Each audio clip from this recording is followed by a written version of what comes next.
Wow.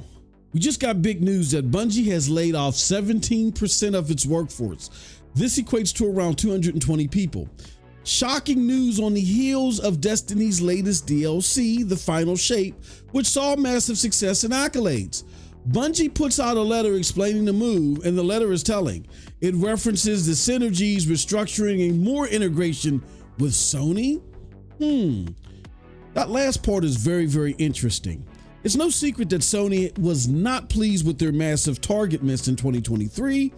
This saw the company, Bungie, only reach 50% of its projected revenue goals. So what is going on here?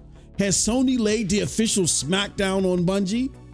We tackle all this in the next installment of The Spill, our gaming hot topic video series. Let's get into this one right now.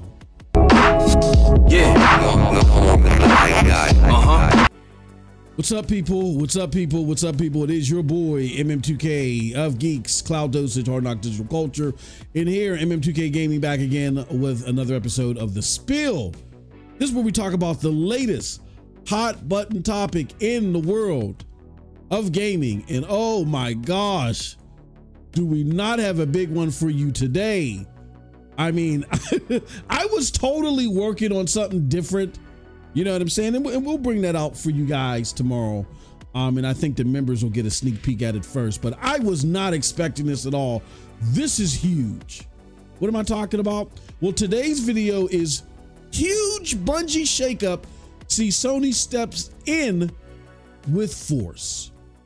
Yeah, this is one of those MM2K rants that might be epic. Let's see how I feel. Let's see how I gel into this one. But before we go any further, do us a huge favor, please hit that like button, hit that subscribe button, and rock those bells for notifications, please, so you know when we're dropping these doses. Okay, in order for me to break this down in a way that I think covers this from 5,000 feet without taking all day to do so, I first want to talk about the story, the history, and the dissatisfaction that was clear, which was paramount from Sony and Hiroki Totoki.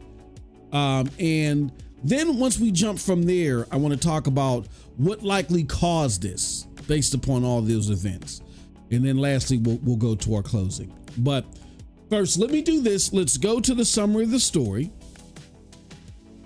This is a letter, quote unquote, from Pete Parsons. I'm just going to read you the first part because later in this video, we're going to really parse down everything that's happened with GameIndustry.biz's article, which I think really parses this very well.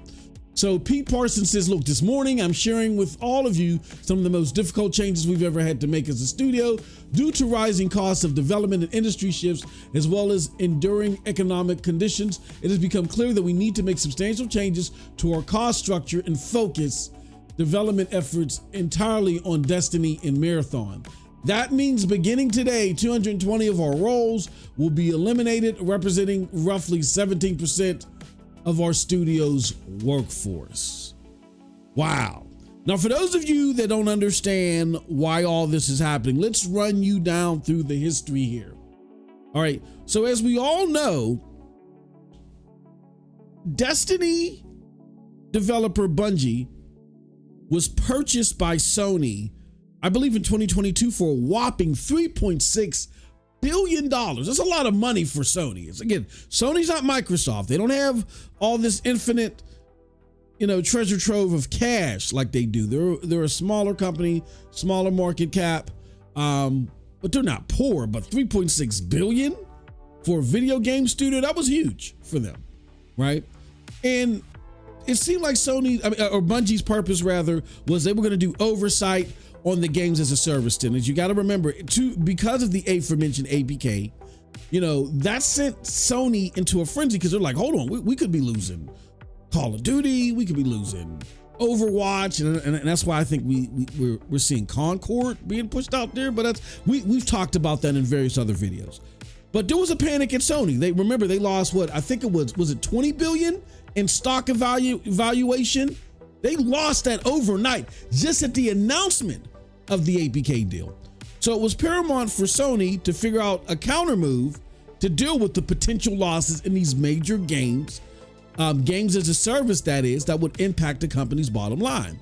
Part of that strategy was, Bungie doing oversight, not just Sony reaping the rewards of Destiny and Destiny DLC and stuff like that, but the bigger purpose was, a big purpose along that was Bungie to sit alongside SIE and look at their games as a service attempts and give some oversight and give some much needed help on these games, right? And so that part seemed to be, making its moves and all that stuff. But the other equally important part, which was revenue from Destiny, was falling apart. Like we saw, according to this article right here, we saw that Destiny 2 is missing Bungie's revenue targets by nearly 50%. Destiny 2 is missing Bungie's annual revenue targets by nearly 50%, leading to layoffs of around 100 developers that include some 20-year Bungie veterans. And this is coming courtesy of Tweaktown, where the story says, according to a new report from Bloomberg, Bungie has laid off around 8% of its staff, or 100 people. There's multiple reasons for this decision, including the current inflation-driven economic environment, but the chief reason may be related to Destiny 2's performance. The badly received Destiny 2 Lightfall expansion has had a cascading effect on Bungie's business, especially as more hit games released throughout 2023. And the negative segment around Lightfall has led to a drop of Destiny 2's player count. Revenues are also on track to miss Bungie's internal projections by 45%. That's a big problem for Bungie, who relies on Destiny 2's recurring microtransaction revenues to maintain course as it develops new expansions for the live game. And if that's a pain piece for Destiny, then that's a sore spot for Sony, again, who just spent $3.6 billion for the company. So that has led to this. Not that ad from PC Gamer, but this article from PC Gamer that reads, Sony isn't happy with Bungie. PlayStation boss wants more accountability from the studio on money and deadlines. SIE chairman Hiroki Totoki said that during the company's recent earnings call that everyone needs to get on the same page. Now, Hiroki had brought up that some of overall at SIE, that some of the employees may not necessarily understand how the respective efforts, quote, tie into the overall growth, sustainable profit generation, and higher margins. But when it got to Bungie, this is what he had to say when it came to Bungie. He said, I visited Bungie Studios and I had meetings with the management team. Now, this is in February of 2024. He's making this comment. And I saw that employees were working at the studios. The employees that were working there were highly motivated, showing great creativity as well as an impressive knowledge of live services, he said. However, I also felt that there was room for improvement from a business perspective with regarding to areas such as the use of business expenses and assuming accountability for development timelines. I hope to continue the dialogue and come up with some good solutions. And PC Gamer even says here, the writer of this article says, I'm not an investment analyst, but I know a veiled threat when I see one. And we know it too. And guess what that led to? That led to today. The story, as laid out from GameIndustry.Business, Bungie lays off an additional 220 staff from last year. Today, they're laying off 220 staff, acknowledging it was overly ambitious. 155 people also moved to SIE, with another 75 again are moved to work with PlayStation Studios. So you're seeing not only layoffs, but you're seeing some crazy integration. Let's go through this story real quick, and so we can talk about on the back end. Bungie is laying off 220 developers. That's 17% of its overall headcount. Bungie boss Pete Parsons says that the cuts are needed to make substantial changes to our cost structure and focus development efforts entirely on Destiny and Marathon. This morning, I'm sharing with all of you some of the most difficult changes we've ever had to make as a studio, Parsons wrote in a statement posted to the studio's official website. Due to rising costs of development and industry shifts, as well as enduring economic conditions, it has become clear that we need to make substantial changes to our cost structure and focus development efforts entirely on Destiny and Marathon. We read that earlier off the Twitter post. These actions will affect every level of the company, including most of our executive and senior leader roles, Parsons added. So they're not just going to chop you down at the knees, they're chopping at the top too. Today is a difficult and painful day, especially for our departing colleagues, all of which have made important and valuable contributions to Bungie. Our goal is to support them with the utmost care and respect. For everyone affected by this job reduction, we will be offering generous exit packages, including severance bonus and health coverage, the statement continued. I realize all of this is hard news, especially following the success that we've had with the final shape, but as we've navigated the broader economic realities of over the last year, and after exhausting all our mitigation options, this has become a necessary decision to refocus our studio and our business with more realistic and viable financials. Parsons added that as of today, an additional 155 roles are moving into Sony Interactive Entertainment. That's around 12% of our staff to deepen Bungie's integration with Sony. And then another 75 people are going to move into work with PlayStation Studios leadership to spin out on our incubation projects, an action game set in a brand new science fantasy universe, to form a new studio with PlayStation Studios to continue its promising development.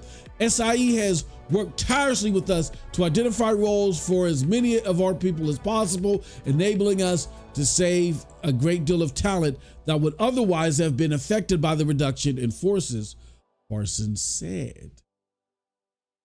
I think we'll stop right there. Okay. So let's go to part 2 of this, or part 3, however you want to look at it. What likely happened? First and foremost, Hiroki Totoki, head of SIE, and still, I believe he's still the chief financial officer for Sony altogether. We read his comments. They were blunt. They weren't, demeaning, but they were blunt. And they were a veiled threat. And he said that inaction was taken, right? It has been said for years that Bungie has a problem with sustainability. I know a lot of us do not like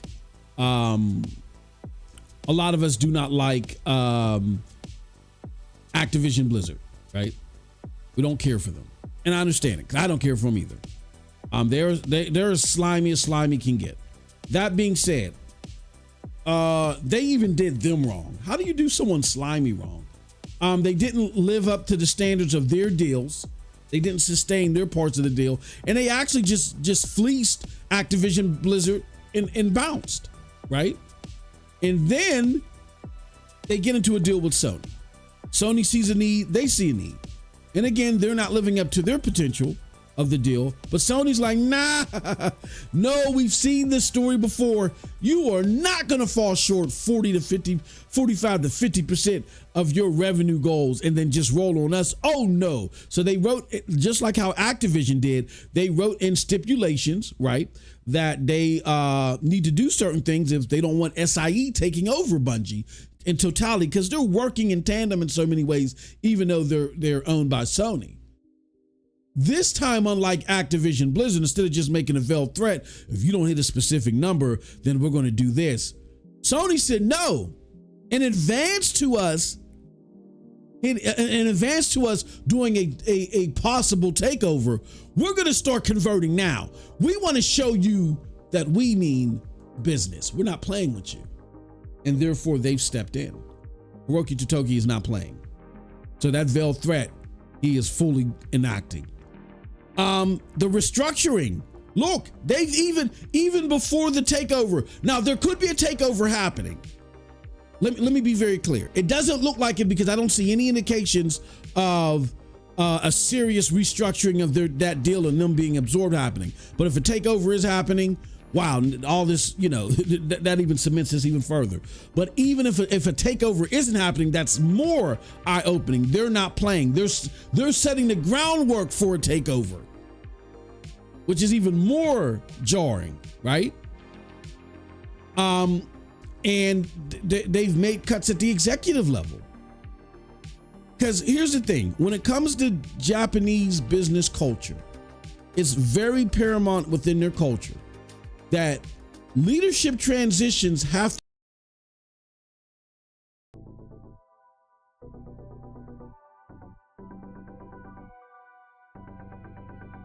Yo, yo, yo, yo, yo. What is up, everybody? What is up, everybody? It is your boy, MM2K of Cloud Dosage, Hard Knock Digital Culture, and MM2K Gaming. And I'm back again with your other host, Cold Blood Sensei. Cold Blood, how are you doing today, brother?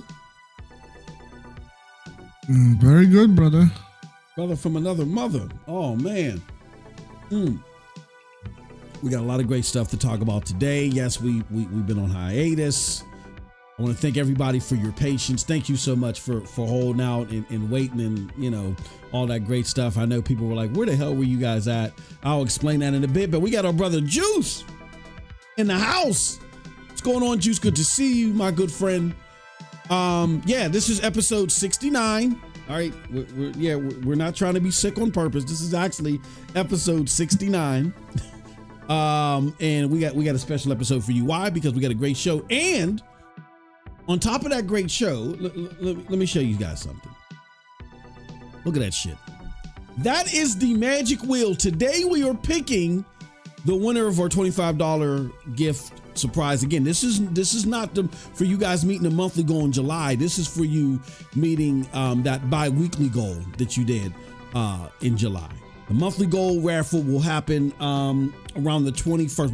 We're gonna do the monthly goals around the 21st, right? Because we're looking to confirm and make sure. Again, the monthly goals are systemic around you being a subscriber for multiple months, right?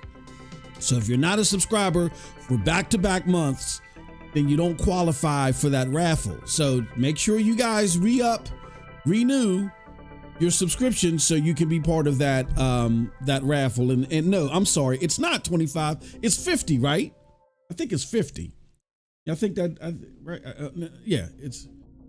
We reached the goal, the end of the month goal, which was 25. We were getting close to reaching it for 50, but that $25 raffle will happen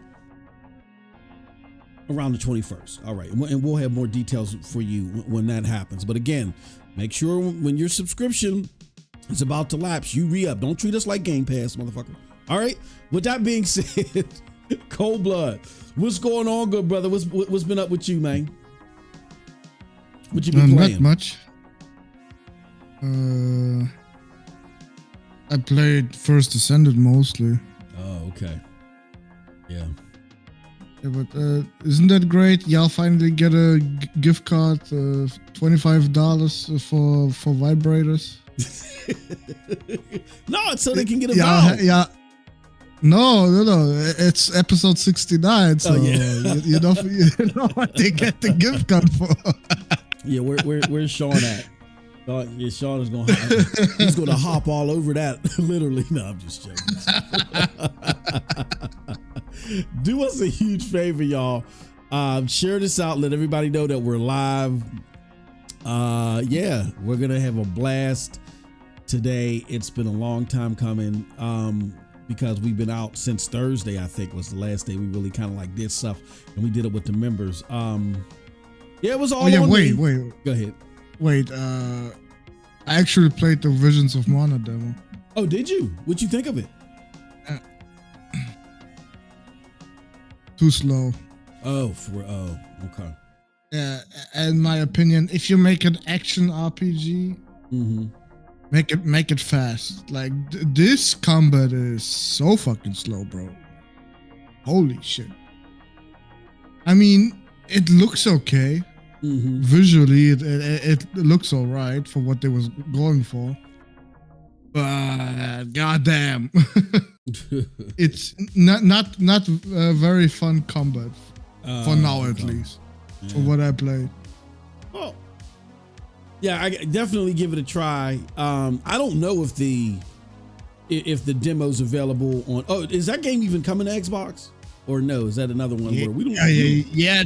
Them dumbasses were thinking it's coming to Game Pass. Oh yeah, it's coming to Xbox. But yeah, that's right. But then there was that message that it's coming to Game Pass. Yeah, right. I find that funny. Don't you find? I don't know about you. I find that funny that there's all these games that are supposed to be coming to Game Pass, right? and the information gets quote unquote leaked, but we don't see them dropping Game Pass.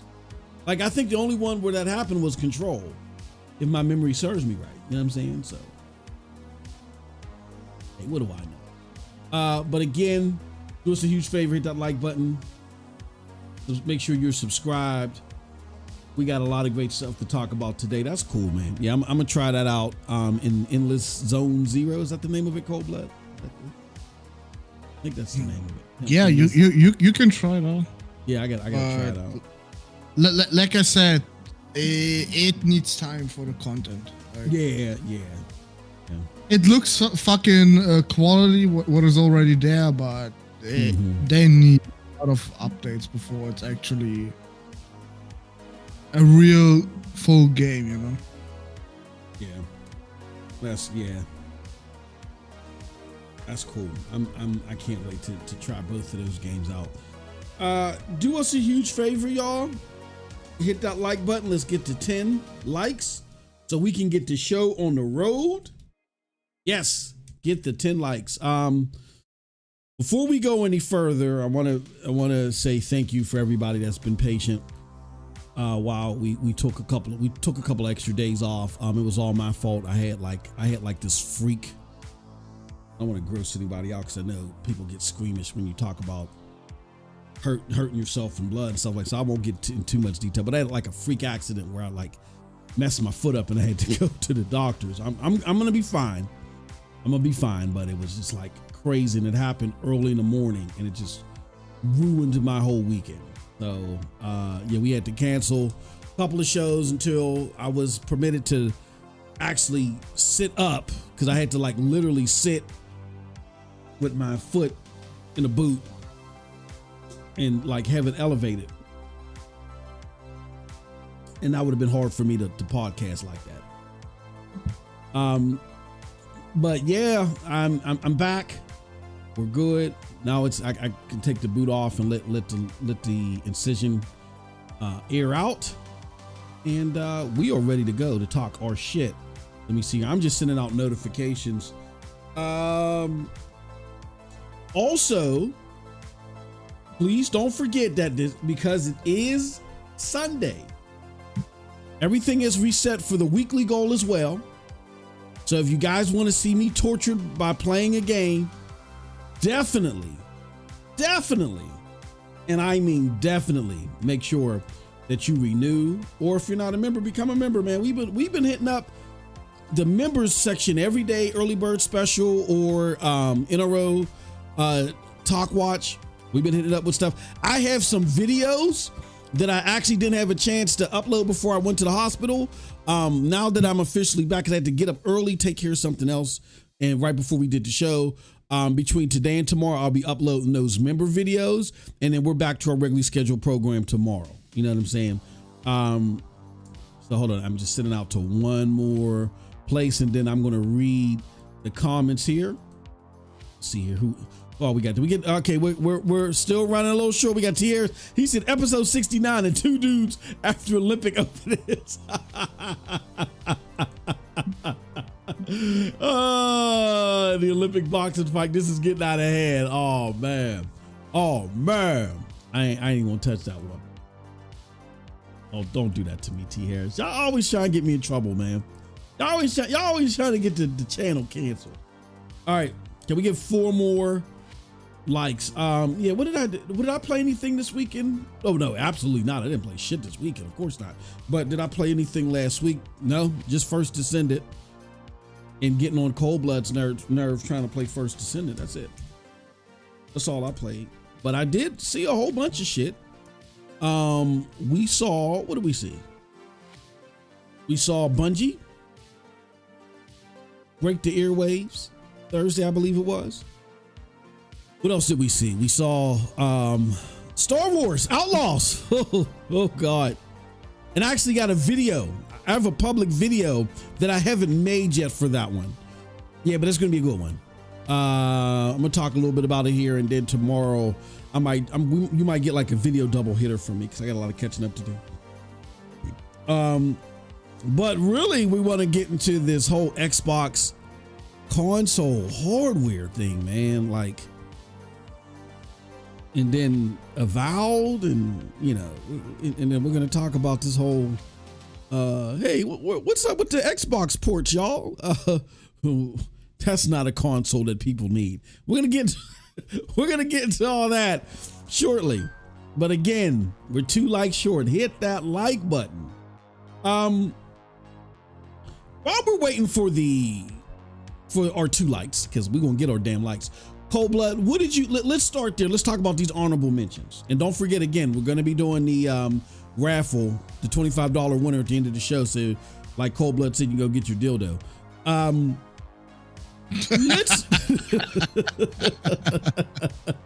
Let's talk about that first. Let's talk about the comments that were made at China Joy, the PlayStation, during PlayStation's participation at China Joy. I'll show it to you guys right now. It says, journalists attending China Joy 2024 asked Game Science and S Game regarding PlayStation exclusivity for Black Myth Wukong and Phantom Blade Zero. According to the developers, they are working closely with PlayStation. They also added that both Black Myth Wukong and Phantom Blade Zero are not exclusive to PlayStation 5 with PlayStation, but they preferred PlayStation because game releases and sales on the Xbox are weak, and therefore the Xbox is not a priority for them. S-Game, the makers of Blade Zero, particularly said, he said, give me that goddamn mic. No one needs this platform. End quote. And I wish everybody, I wish everybody in this industry would be fucking honest with us like this. Yeah. Like, respect to the developer that said that. Like, that takes balls. Yep. Well, no, Cold Blood. Jazz called him an asshole. I don't know if you saw that. Jazz Gordon, the honor of decency, the beacon of decency, he said that the developer was an asshole. What do you think about that? So what? He said Jazz who? I mean, so the fuck what he said, he's an asshole? Like, he said the fucking truth. Yeah. Who needs an Xbox right now? Nobody. Yeah. Yep. I mean, here's what I have to say to Jazz.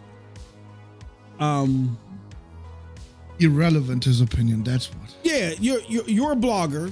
Nobody gives a fuck what you have to say in this matter, because it seems like the impetus, the litmus for you to be honest with gamers and actually say things for the sake of gamers instead of trying to wood buff and get your knuckles all creamy for whacking off $1 billion corporation. The impetus is simply, did you make me look bad on Twitter? Like, besides that, you don't give a fuck about how things are presented to gamers. I'd rather the devs tell me, look, we're not supporting that platform because it's not worth it to us. Be honest, be transparent. All these devs feel this way. Go ahead. Look, the developer actually explained why. Yes. Like, he said in Asia that motherfucker ain't selling, so why would we do that? Why would we waste our time? Yeah. Why would we waste our time? People are not going to buy it on Xbox. For one, and this to me, we normally don't make our flagship show, you know what I mean? We normally don't put it on spot. We don't spotlight dumbasses, right? But I do want to say this. This just crystallizes 2 things. Number one, Jazz and others like him are in a mood right now where they feel like that Xbox is giving them enough ammo to spin stuff. To spin stuff regardless of how untrue it is, and that is harmful to you, the consumer. Anybody that calls a developer being honest about how they're going to distribute their product, they're the asshole. I want to know where, if I'm going to spend my money on a platform, I want to know where the developers are going. You're not authorized to get my game. That's in reverse. Like they were just bitching, talking about, well, why are people asking about when are Xbox games coming to PlayStation? PlayStation isn't entitled, and that is true. So the same works in reverse. A dev is not entitled to come to your box, especially if it's not lucrative. Now, if Xbox was running neck and neck with PlayStation, it was ultra lucrative, and you had a developer that said, you know what? I've always been a PlayStation fanboy, and I don't care. I'm just not going to develop for Xbox. I mean, I can understand your comments there, but the numbers back up what they're saying. Why would we do this? Why would we do this? Besides trying to placate to a fan base and a group of people on Twitter that really don't buy games. Like you're stuck in the Game Pass model. You don't want to buy shit. Like you can literally see when new game releases are coming and people are like, oh, if it's not in Game Pass, I'm not getting it. Developers see that shit and they're like, okay, well, we just won't come to Xbox. You actually have people outside of the states that were opening up and saying to journalists, why would we support Xbox? We don't even know why we support this box anymore. You guys are upset that they're being honest with the consumer and letting the consumer know where they're going to go. It's a business. It doesn't make dollars. It doesn't make sense. I'm sorry. If you want to play the games, get a fucking play. Like, look, and this is why I don't get the crying about games not coming to the Xbox platform. Cold Blood and I never disagreed more when I was in my Xbox drunken phase, where I felt like Xbox was really going to try hard and they were really going to do it, right? And the Cold Blood would come on the show every day and be like, dude, you need to wake up, right? We were not, we couldn't have been further apart. Even though I felt that way, I still realize that my favorite genre at the time, JRPGs, if I wanted to play JRPGs, I had to have what? I had to have a PlayStation. Why? No. No. You had to have a Switch. I ain't touching no Switch. No, I ain't touching no fucking. It's like you hold the baby and they shit all in their shit in their diaper while you hold them. Or you know what? To be fair, a Switch was a viable. Like I eyeballed the Switch a couple of times. Like my son had a Switch, and I was eyeballing that motherfucker, and I was like, I can't do that. I can't do it. But this is what I realized. If I rather play JRPGs, I needed something other than an Xbox, even a PC, for crying out loud. PC gets JRPG. Fucking Stadia, for crying out loud, got JRPGs more than Xbox. When they signed that deal with was it NIS America, and they got all those JRPGs, and then the Xbox community started shitting themselves. Like Xbox clearly is. If Stadia can get, come on, there is no excuse. Oh well, Xbox is a American company. What the fuck is Google? If Stadia can get those games, apparently Microsoft isn't doing their job to get them. So if you want JRPG, I never whined and cried about that. I never said, oh man, I would have loved for them to go to Xbox, but I always put the impetus on Xbox to get those games. I didn't blame the developers, because if the developers thought it was worth it, they would do it. So I think in lieu of us seeing 42%, or we'll go over the numbers, seeing this drastic drop in Xbox console hardware saturation, or not saturation, but sales, because let me not feed Jez's bullshit excuse that people think that old Xbox gamers are now leaving. No, we know that the 5 Xbox people are still there. They ain't going nowhere. But the problem is you were supposed to get more this generation. Why is that important? Is getting more Xbox people all about console warring, fanboyism, and it doesn't matter? No, it matters. Why does it matter? Because of shit like this on the screen. When they don't compete, developers don't support the platform. It's common sense. So if I'm going to invest in a platform, I want to invest in a platform that I feel like is going to get the best support for the stuff that I want. Now, if you don't care about these type of games that are not coming to Xbox, then that's one thing. But a lot of you do care. You know what I'm saying? Like the Xbox news, you have no, since Avowed being pushed back, y'all had nothing to talk about Xbox wise for the last couple of weeks besides games not coming to the platform. That's all y'all had to talk about Xbox wise. Games not coming to the platform for like, fuck the last few weeks, the last few months. As soon as Game Fest was over, that's all y'all had to talk about. So apparently y'all do care about these games. And you guys aren't getting them because the support isn't there. Why? Because the console sales ain't there.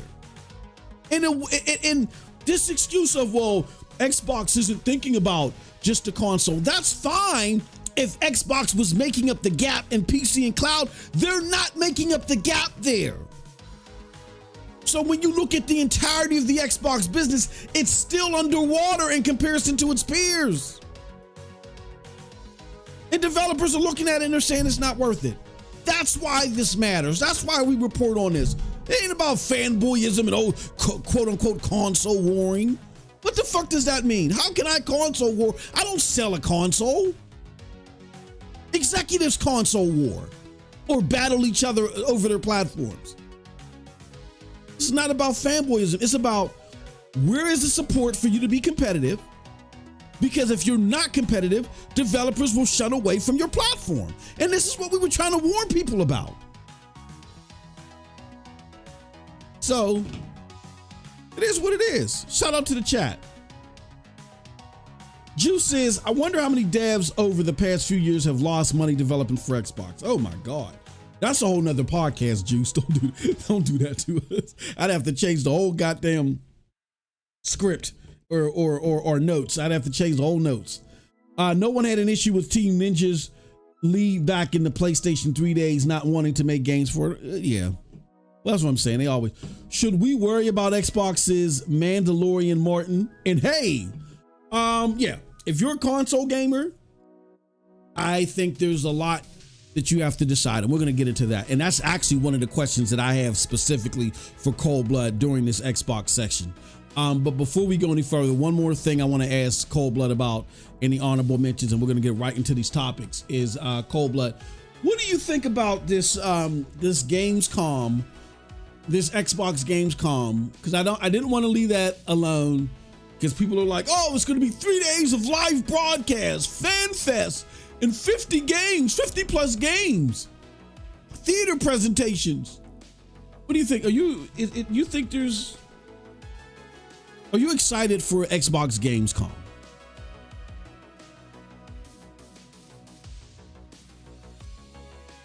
Oh shit, did we lose Cold Blood? Sorry about that. Oh no, that's okay. I was gone for a second. Oh, did you ask something? Yeah, are you excited about Xbox Gamescom? There's supposed to be 50 plus games coming and a bunch of shit. You excited? Are there new titles being announced? I didn't see anything about no damn new titles, and I doubt it. Like, who's going to premiere their new title at Xbox? I don't know. I could be wrong. Besides Xbox themselves, but I could be wrong.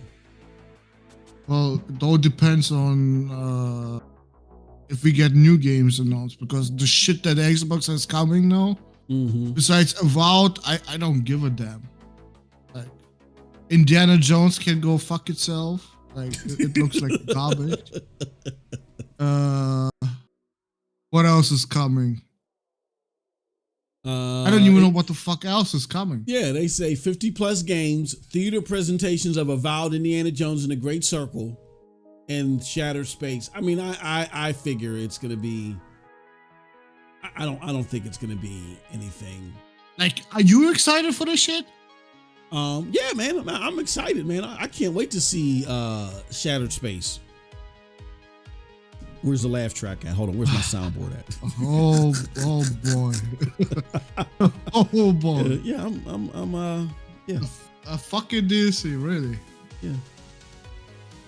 Yeah, I'm excited to see what do you call that? Fucking Shattered Space, man. I think that's gonna be the best thing of 2024.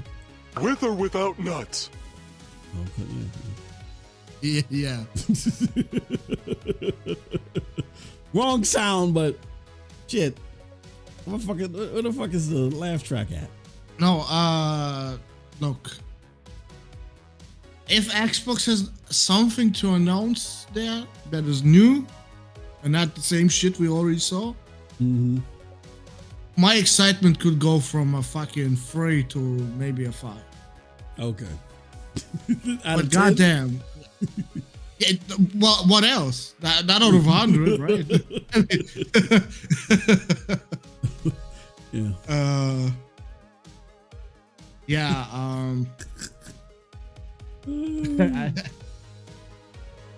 I mean, Xbox right now for me is the most uninteresting platform. Like, seriously. Yeah. Anything if they shit out is barely a 5 out of 10, 6 out of 10 game. Like, nothing. The only thing that could be interesting is if they got Gears gameplay on the show. But I think they would have already told us so. Yeah, They had already what they're showing, right? But they did not say a single word about the Gears. Nope. They would have said so to hype up people. So I guess it's not gonna be there. Yeah, I doubt it. I don't think it's. And I think this is just going to be. I think what Xbox is going to do is that they just decided to sponsor. Like the PlayStation isn't going to be there. They went and bought the rights to show these games on their stage, so they're just going to show a bunch of. They're going to show a bunch of games, and they're just trying to use that number to hype them up. But I'm excited for Shattered Space. I feel like that's going to be the best game. Hey, anybody in the chat? You guys excited for Shattered Space too? Anybody? Somebody? Nobody? Nobody wants to play Shattered Space, huh? Nobody. Oh, okay. All right. Fuck you guys then. I could care less about Starfield. It's dead. It's dead in the water. Me. I could care less. I'm waiting. I'm now waiting to see what Elder Scrolls 6 presents. I ain't got time for Starfield. Get the answers for the chat. That's all. You said there's answers in the chat. Hold on. Let's see. No, not answers. No. Questions. And you should give them the answers. That's. Is there anything they announced going to have a release date? Is the real question. Yeah, that is true. Because remember, they talked about. Well, you know what? This is a perfect segue. Let's do this. Let's do the official show. You guys gave us our 10. You did what we asked you to do. Now let's do this. Okay. So let's talk about Xbox news. First we got the poor hardware sales that we were talking about earlier. That is a reason for debate for some reason, Cold Blood. This article is from GameIndustry.biz. And it says Activision continues to boost revenues, but hardware sales sees further decline. Microsoft results for the final quarter of its financial year are in, showing continued growth in overall gaming revenue, while Xbox consoles once again decline. And they talk about the numbers. The revenue is up 64.7 billion, but when you look at it in the operating income and all this other stuff is up. But when you look at it, the majority of it is coming from Activision Blizzard. Now, I remember in last show, Cold Blood, people were like, well, why are we separating Activision Blizzard numbers from this? And that's because what we want to see is if Xbox altogether can see some gains. Like if Activision Blizzard is the only one providing games, and then you got this other Xbox legacy business that's holding it down, then investors are going to look at Xbox and they're going to say, okay, you need to get rid of that other shit, that old shit. Maybe go just full publisher and get rid of the console and everything because it's dragging you down, right? Because it's just getting less and less and less and less lucrative. Like the only thing that's going up is the Activision business. What is the Activision business? Just simply selling games on multiple platforms. That's it. Call of Duty, World of Warcraft, PC or whatever, but you know, their shit multiplat. What's going down? The Xbox business. Console, Game Pass, even though they said Game Pass subscriptions went up 3%, but I don't know if that was enough to overcome costs. You know, and the full Mountie of shit that they had, that includes Bethesda. All this stuff, all of their business is going down. Only the Activision Blizzard stuff is going up. So that's more and more that if they don't go up, if that stuff, we call it the legacy content, doesn't go up by the time we get into the next fiscal, where they actually compare the first time Activision was part of Microsoft, when they compare that, which I think was quarter 2, when they compare quarter 2 of next year to quarter 2 of this past year, you're not going to see 49, 50% growth because the Activision stuff would have already been added. Now you're going to start seeing that -4, -13, -20, -44. They don't want to see that. So that's where you could just see Microsoft start purging shit. And that's why I think, to answer someone's question in the chat earlier, Cold Blood, that's why I think you're seeing them say you don't need a console. That's why you see them now advertising or testing you being able to play third-party games on GFN through your Xbox. I think you're seeing all that because they want to get rid of the console business as fast as they can. There's reports they're stopping the marketing in Europe and Africa. There's a reason for that. My question for you, Cold Blood, when it comes to the poor hardware sales, if you were an Xbox console gamer and you saw these declines, are you going to be like Jazz and be like, oh, it's nothing? Or are you going to be more like, dare I even say, Destin in Paris this past weekend? And we'll show you that clip after Cold Blood gives his answer, where they're like, we don't even see a point anymore. What would you be doing as a consumer if you saw that these console numbers were going down the way that they were? But that's me already having an Xbox since the 360. Mm-hmm. That's what you mean? Well, okay, because if that was the case, bro, I would not have an Xbox since the Xbox One. Yeah. For me, it would never even come to this point, bro. when I said fuck Xbox, like, bruh, yeah. Nah, I'd be on PC a long time ago. Yeah. Like, nah, all this capping that, oh, it's not so bad and stuff. What the fuck are you talking about? It's not bad.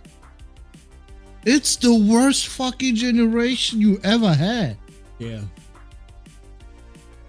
Like you said it yourself, the Xbox One generation was garbage, and this is our generation now. Yeah. Bruh, your numbers look even worse than they did in the Xbox One generation. Mm-hmm. Worse. Like the only thing rescuing you right now is Activision. Yeah. Activision is holding up your whole fucking pillar. Yeah. It's like a hair strand, bro. Like that pillar is a hair strand, and Activision is holding that shit up, bro. Yeah, by itself. I mean, fucking hell, bro. Like, yeah, at some point you gotta be honest with yourself. Mm-hmm. what Jazz is saying is absolute bullshit that he made up himself. Exactly. That nobody said on the internet. Nobody. Like he's always pretending like people are dumb or something. Yeah.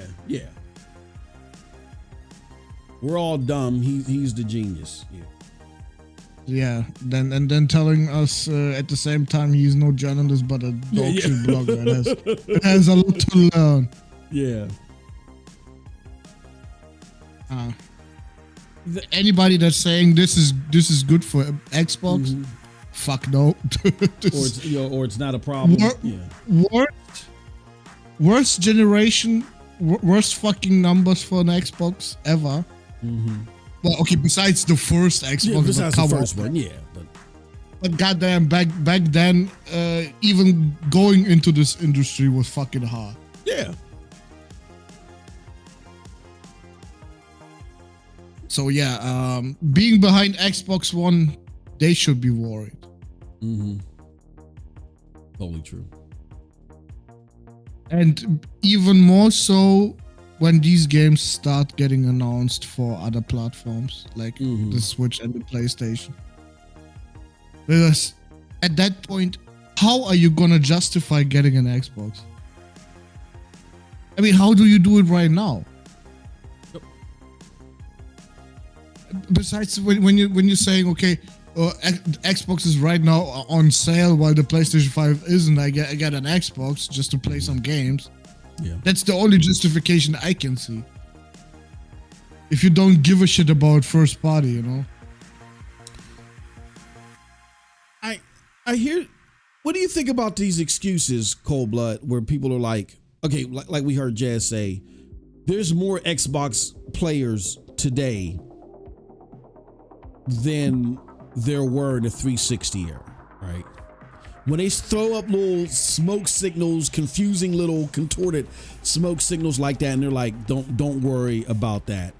Don't worry about the state of Xbox because there's more gamers on Xbox now than there were ever in the 360 era. What do you think about that?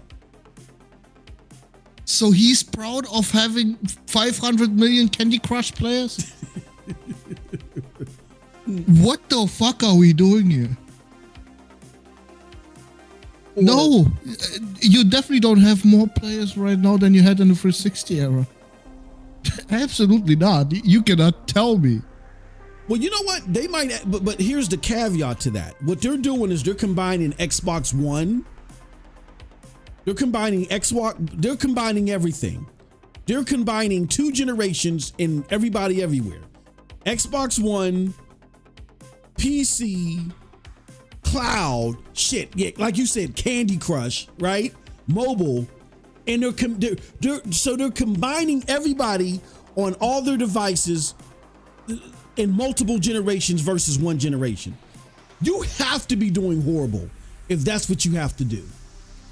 If you have to take multiple generations and take everybody everywhere on multiple generations and compare it to just your second generation on the market, you must be doing piss poor. You must be doing piss poor. Question: how much market share do you have compared to that generation? Do you have the same amount of market share? That's the bigger question. I bet you if you looked at the market share in the AAA market now versus then you might have a more interesting story to tell. But they make up numbers, Cold Blood, and throw out numbers that are very deceptive. We have more players. So yeah, you're combining two different generations in order to do so. And even if you do that, it's still not lucrative enough. Why? Let me give you an example. Your people that are on Xbox One and on Xbox Series are not buying games. But let's just say the people on the Xbox One are buying games. Guess what? Those games are still at the $60 price tag. They're not at $70. They're at the $60 price tag.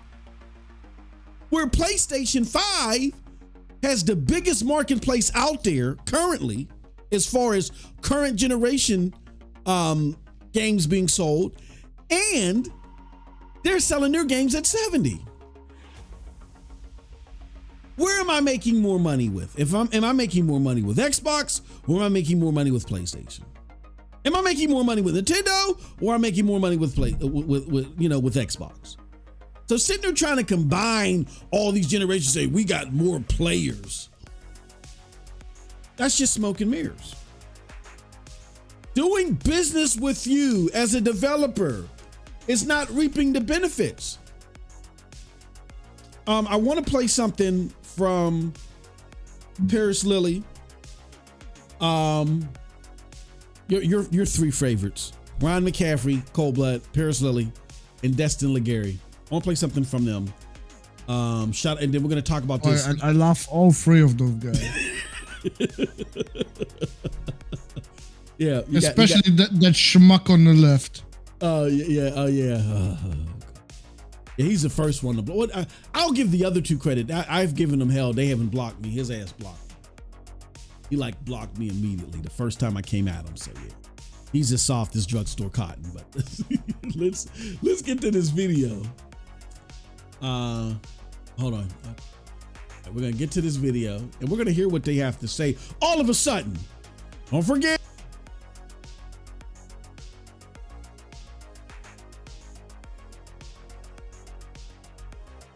Oops. How did I mute myself? Don't forget the guy in the middle was the guy that had the wavy hands and all that stuff. Talking about how Xbox was going to outperform PlayStation. But here we go. Let's play what these guys have to say and we'll talk about it on the back end. A lot of people are seeing that, and I've seen comments. People are, freaking out over that, and it's somewhat justified, but again, not surprising because we've seen this trend happening with Xbox over the past 18 to 24 months anyways with their hardware. I know a lot of people are pointing to the fact that they're marketing, no Xbox, no problem as far as cloud initiatives goes and things like that. I mean, this is just my opinion, but when I look at Xbox hardware, I think this generation is pretty much a lost cause moving forward. I think their best. From what perspective? From what perspective, Paris? From the perspective of and you can blame it on a multitude of things, but where's the content been over the past few years to drive people to want to go buy an Xbox Series X or an S? It has not been at the proper cadence to get people excited. I mean, we went almost a calendar year. What was that, 2022? 2022, yeah. Without anything. So that clearly is going to hurt confidence and wanting to go buy hardware. Last year, we obviously got Redfall. We saw what that happened. Starfield, mixed results. I personally enjoyed it, but I understand people that have been skeptical about that as well.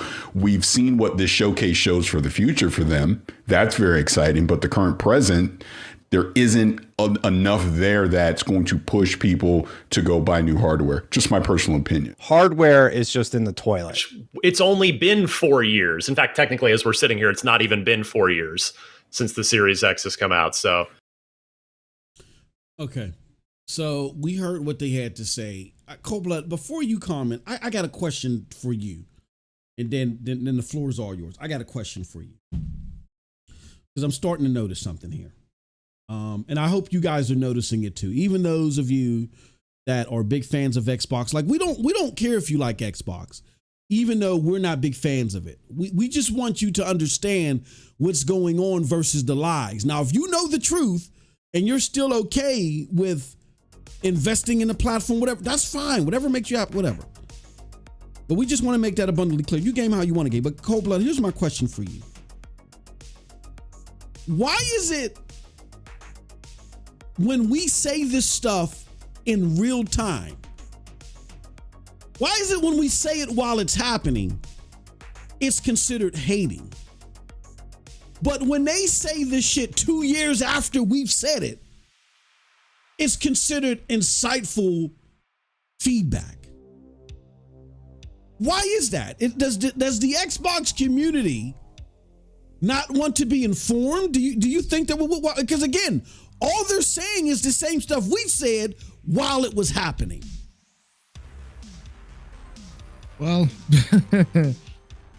as a former troll, I can tell you, it's if you're on one side of the spectrum, like you're on the PlayStation side, it's immediate hate. Like you cannot be taken seriously. If it's a bot that said it back then, that Xbox is in trouble. He is a pony bot. Yeah. He is a traitor. Doesn't belong in this community. Now that time has passed and all these fucking lunatics themselves realized what's going on.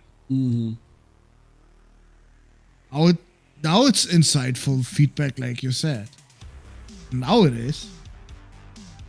But if one of these free mofos told you that 2 years ago, oh my god. Yeah. The fucking outrage on the internet would have been so huge, bro. Yeah. Like, all these fucking bots would have crawled out of their fucking hole, bro, at the same time, and told them all they're assholes, they have no idea, they are fucking traitors, they're all PlayStation players, and they just pretend to like Xbox. Shit like that would have been said. But now that they capped for 4 straight years for this shit, and all these bots realize they cannot spin it any longer, now it's insightful feedback. And that's what happened. But when we said it back then, oh brother, we been fucking haters, bro. We've been the worst fucking kind of human being imaginable. Yeah. I think what we're saying in so many words is that you guys don't want to be informed. That's what I think it's boiled down to. That. Oh no. Only after it already happened. Yeah. Only then it's okay to criticize Xbox. But before that, nah, don't do it. Don't you dare do it. Yeah. Yeah. All they want is the fucking house to burn down, bruh. Being completely rebuilt again and burn down again. Then they finally realize something's wrong. Yeah. And that's not being informed. That's getting insight. Meaning, you're discovering something that's happening after the fact, but you're not being informed. Like, being informed is if me and Cold Blood are driving down the road and Cold Blood's like, hey, Moss, usually around this area of town that we're driving through, there's not a lot of construction, is there? And I'm like, no, there's no construction. Knowing damn well I have no clue, right? And then we drive and there's all this construction and we get caught in traffic.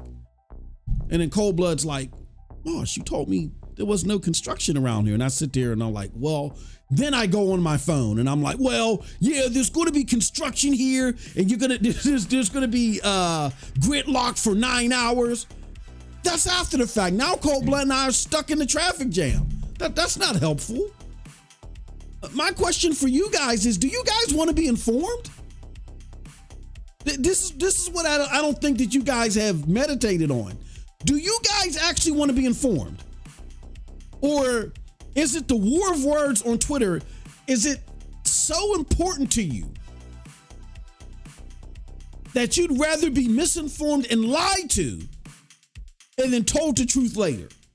Has Phil indoctrinated your thought process? Because that's what he does. He lies to you real time, then waits till after the fact. Yeah, we didn't do well at all. yeah. I mean, yeah, it was dog shit. Yeah. Halo Infinite sucked. Yeah. After the fact, after you've already spent your money, you've already wasted your investment. Then do you guys realize you've been indoctrinated that much that that's the pattern that you go through?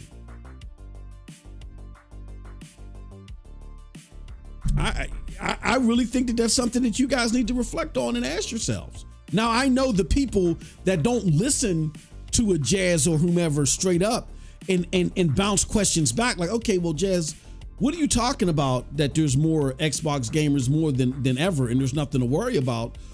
Why is it that after buying the world's biggest publisher, they're still in third place? How come developers are saying themselves it's not worth it? I mean, when you throw that number out there, Jazz, you make it sound like that there's all this financial activity due to the Xbox because there's more people on it than there ever was. If that was the case, then why are developers saying this? And it's not just the people out of China Joy. It's not just the people out of Europe. We're seeing signs everywhere. Xbox era, Jazz, just had to correct you because you tried to make it seem like that it was a technical problem why these games weren't coming. Where the developers for like the SNK versus Capcom, yeah, there may have been some technical parts behind it, but they were just saying it's just not even worth looking at. And you had to come back out and say that. If it's as lucrative as you're trying to make it seem, Jazz, because there's more Xbox players than ever, why is that happening? Those two theories cannot occupy the same space and same time, Jazz. If you want to be informed, then you can like Xbox. You can love Xbox. You can have wet dreams to Xbox, but you're asking those questions. Why aren't you? I don't get it.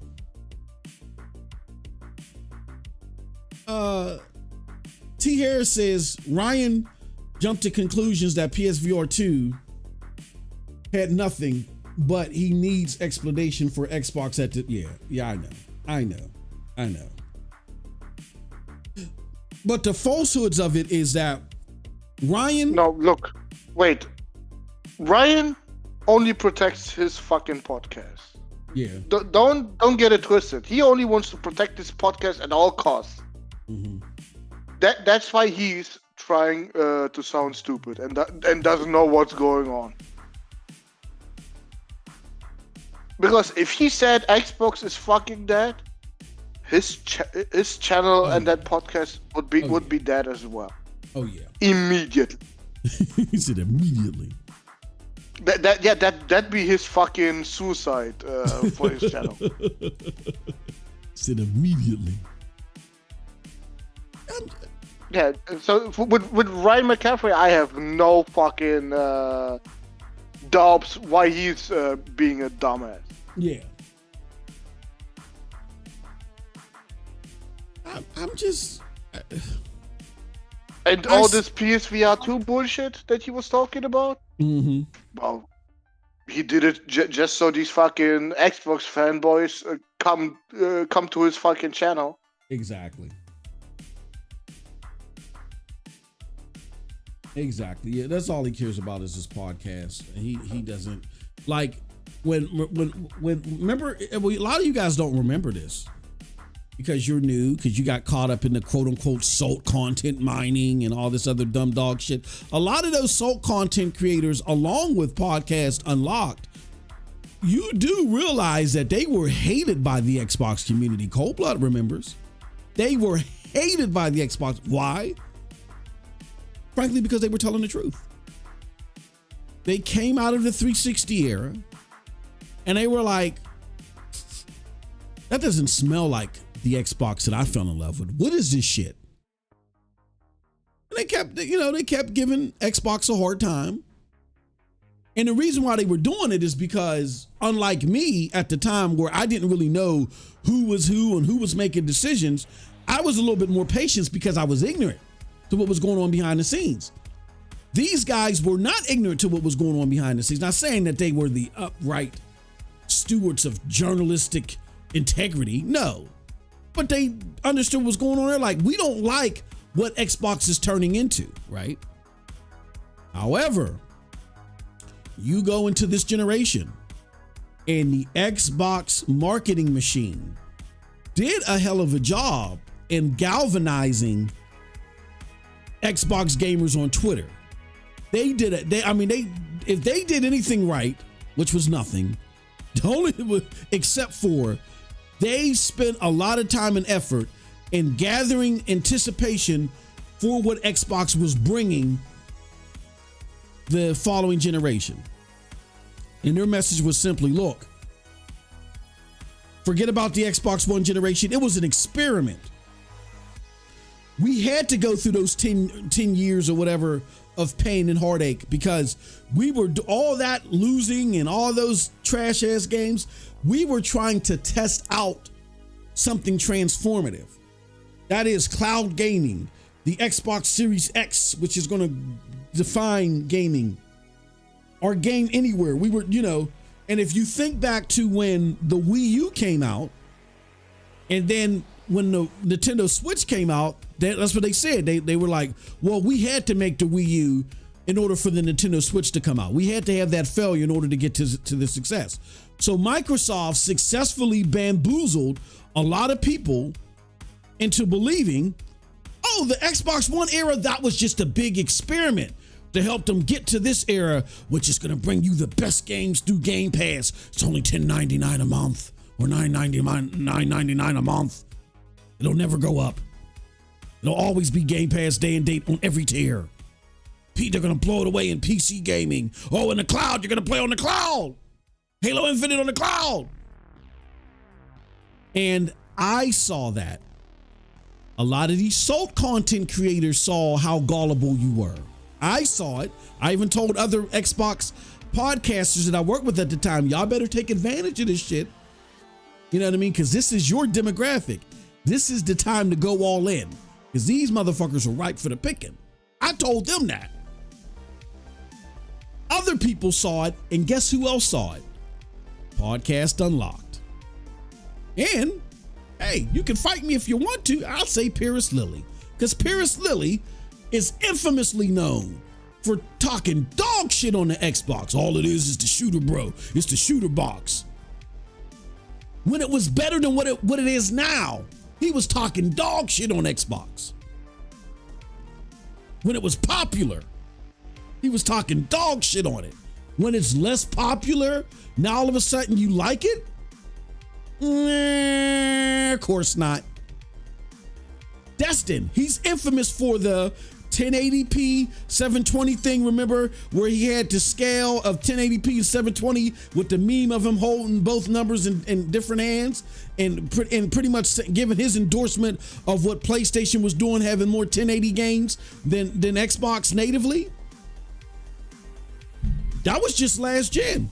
Now he is fanboy number one of Xbox. Again, when they're doing worse. Same with Ryan McCaffrey. Having lunch with Yoshida, making that the highlight of the kickoff to the generation. Again, now he's Xbox extraordinaire when they're doing worse. When they have less desired offerings. What are you talking about, MM? Because look at the numbers. So you're just being fleeced by these people. Look at them. Look at their faces. Look at those faces. You're being fleeced by these people. All they're doing is saying the same shit cold-blooded I told you 2 years ago. And these same people blocked you when you said, hold on, wait a minute. What about this, that, and the third? They blocked you. A lot of them did. Only to repeat exactly what they blocked you for 2 years later.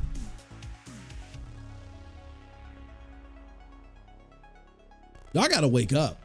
I don't know what else to tell y'all. Y'all definitely have to wake up. Ron Slusher says, if console sales don't matter, why are they working on a new revolutionary console? Well, it's not necessarily, we got to pay attention because they do a lot of wordsmithing. It's new hardware. You'll notice that Xbox is not saying console, they're saying hardware. Meaning that in all likelihood, the belief that they're going to have this open platform where you're going to get a stream box, Ron, and you're familiar with that works like a NVIDIA Shield Pro for xCloud, and then they're going to have a handheld that works like an Asus ROG or Steam Deck, that they're going fully open platform. Yes, it's going to be, the hardware is going to support Xbox content, right? But you can play any type of game. You want to play a Steam game, you want to play Epic Game Store type of game, and they prefer it that way because that way, when they don't get a third-party game, when they don't get third-party support, it doesn't matter because if it's coming to PC, you're going to have access to it on your box anyway. That's their thought process. The hardware will be either less expensive or niche, right? So it's not going to put them in debt, and they're just going to basically push their games wherever they can or Game Pass wherever they can. On any device that they can get their games on, or get their games or Game Pass on, that's what they're going to push. So, Ice Cream Gaming says, "Hey, I'm okay. I was going to go see Deadpool and Wolverine with my sister this Saturday, just going, but couldn't because it was unsafe to go into the town center where I lived." You know what? I loved, not to get off subject, but I love Deadpool 2. Like that's actually like probably my top 2 Marvel movies after, I'll say it's in my top 3. I love Winter Soldier, and I loved, I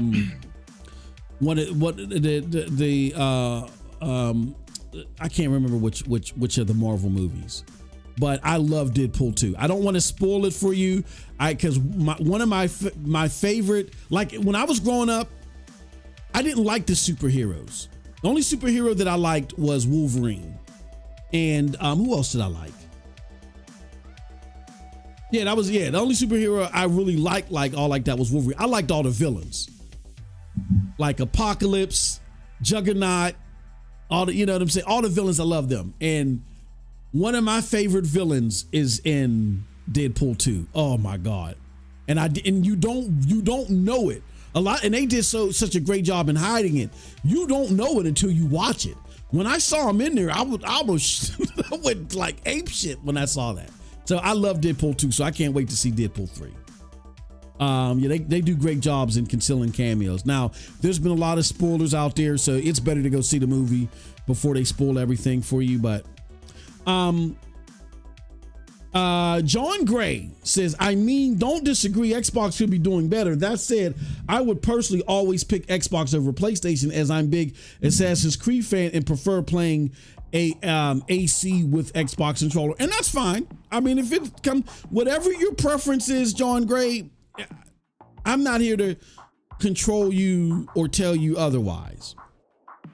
Our message here, because your desires are very specific. Like, you're big on Assassin's Creed, and you're very big on the Xbox controller. That would be like me if I said, you know what? All I play is Division 2, and all I want to do is play it on an Xbox controller. Then your needs are very specific, and they're very unique. Nothing wrong with that. I'm not here to convince you otherwise. But there are gamers that Xbox has been communicating to whose needs are a lot broader. John Gray. They're looking for an array of games. They're looking for everything that's been promised to them as far as the technology was concerned, with the world's most strongest console and all this other stuff. And they're routinely told these things that never come to fruition. Like, for instance, let's just say if I was in the mobile, where the hell's the mobile store? We're supposed to be here in July. Like, Xbox can never execute on its deadline. There's no point even listening to them now. Like, if I was looking forward to a Valve, and Indiana just like, who knows if Indiana Jones is going to get pushed back? Who knows? You cannot trust a single thing that Xbox says they're going to execute on. In your case, John Gray, you don't need to rely on Xbox for an Assassin's Creed to come out, and you definitely ain't got to worry about a controller. They got a new damn controller every day. You know what I'm saying? So yeah, your needs are met. But the average gamer, their needs may be broader, or likely broader. And Xbox keeps deceiving them. That's who we're talking to. Because they got all of these creators that are on the screen. Like I said, they've blocked us. They've blocked you for saying the same things that they're now saying 2 years later. It's absurd. John, I don't know why you deleted your messages, but you didn't say nothing wrong. Yeah, you didn't say nothing wrong. You said I enjoyed Xbox One. I am excited for Avowed too. Like, that there's nothing wrong with being excited about something. Yeah. The problem is if you start saying Xbox is the fucking best console out there and nothing else comes even close, that's when I have a problem with you, because at that point, that is a completely different message you're trying to send. Yeah. What you said right now is just, yeah, I got an Xbox and I'm good with it. Yeah, these are my personal preferences. Yeah, that's cool. I would not even push back on that. No, I wouldn't. Even though you're deleting them, I think no, please. We would never fault you for spelling mistakes. Trust me, because I'm the worst speller in the world. Without spell check, I probably wouldn't be employed. So don't even worry about that. No, I don't. You're more a John Gray. You're more than welcome to be part of the family, to listen to the message, even chime in and give your ulterior view. That's not a problem. We actually like that diversity of thought. Our issue is when certain people say, from an objective standpoint, oh, everybody is loving Xbox because they're executing for everybody. No, they're not. Doesn't make you weird or bad or dumb for what you like. No, you like what you like. But for those other people, look, let me give you a food analogy, because I'm good with those. You walk into a McDonald's, right? And say you love McDonald's French fries. You could care less what's going on with McDonald's, as long as you can get some French fries nice and hot. And you walk into McDonald's, you ask for the French fries, they give them to you hot all the time. It's the best experience in the world to eat, right? That's not a problem. But say after you walk in there and you have your fries, Coldblood and I walk in there and we go order some number ones or some number twos, and they forget to cook the fucking patty, right? The patties are still frozen and they put them on a bun and shit. Coldblood orders some chicken nuggets and the chicken is still alive and shit. They just breaded it and threw it in the box, threw a whole chicken in the box. You know what I'm saying? And we're sitting there arguing and we're battling and we're like, we're arguing with them. We're not going to turn to you and say, John, you need to be arguing with us because even though you're enjoying your French fries, this is bad for us. We're not saying that to you because people can, argue that gaming is a selfish hobby. But in return, what we're hoping people don't do is say, oh, there's nothing wrong with McDonald's. My French fries are great. Leave McDonald's alone. No. Both can happen. They can be great for the things that you like, but then also can be broadly deceiving and guilty of a serious amount of transgressions consumer-wise when it comes to the rest of their menu. And that's basically what we're saying. If you love that singular item here and there on Xbox, that's fine. That's cool. That's awesome. It's a different perspective. Let's hear it. But understand that there's also people generally who, for this array of things going on over here, they have these issues and they continue to be deceived by Xbox. And that's what's going on. Essentially. I'm gonna say it. Like, to me, Xbox, the console itself, is dog shit. Yeah, it is. Some of their content, I would not be like a pony and say I would never play any of this shit. There's some games I want to play. Like, I wanted to play Hellblade 2, even though it fucking disappointed me. Yeah.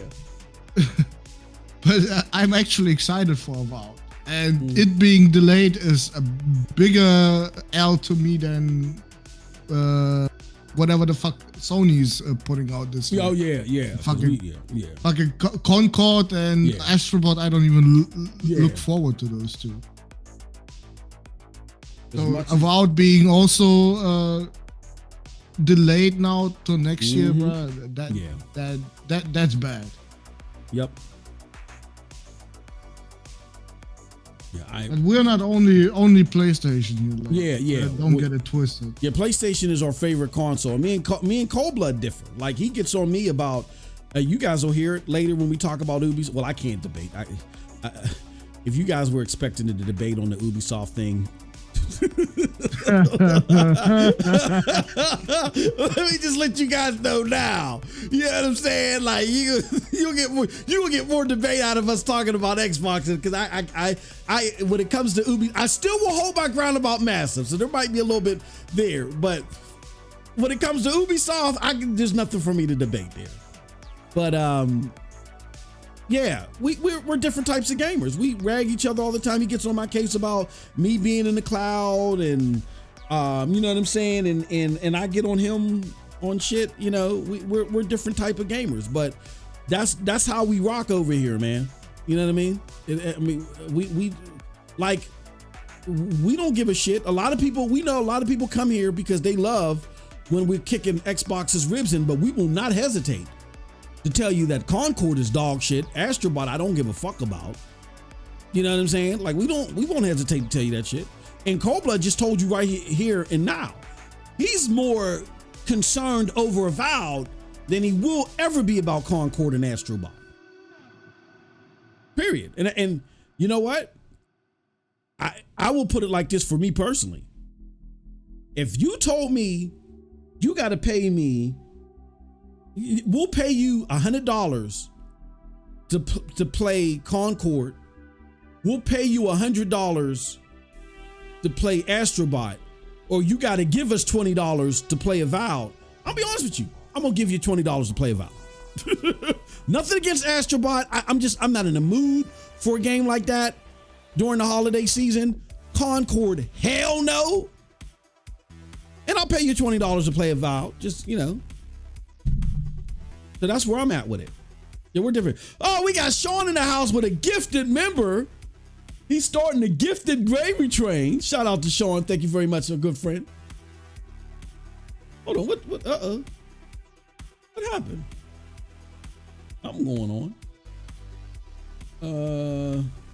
Oh, okay. Yeah, Sean started the gifted gravy train. Oh, shit. Cold Blood in here. Member for 4 months. Said, let's go, Sean. Sean, you came just in time. He came just in time for his $25 discount on Adam and Eve's the dildo edition. You came for your $25 discount on your Adam and Eve. I'm getting that dildo, man. I'm getting that Astrobot colored dildo. Or you gonna get yours? Is it going to have like the Warframe Etch-a-Sketch on? Is it going to have the Warframe monologue or integrate whatever they call it? He gets the Concord.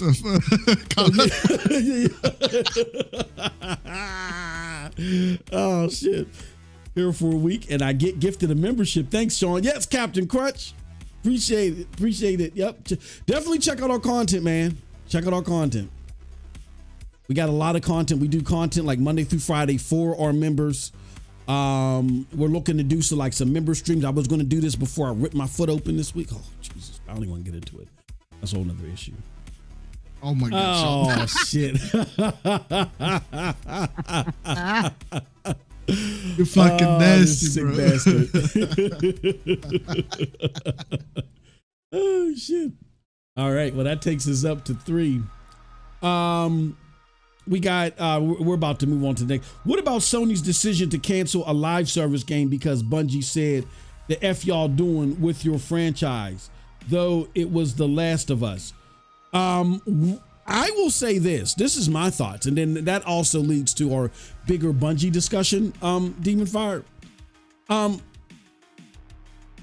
don't know what you think, Cold Blood. I personally think that I'm glad Bungie did that, because Naughty Dog told you themselves that if they would have continued on the path that they were going with Factions 2, then they would have had to become Bungie.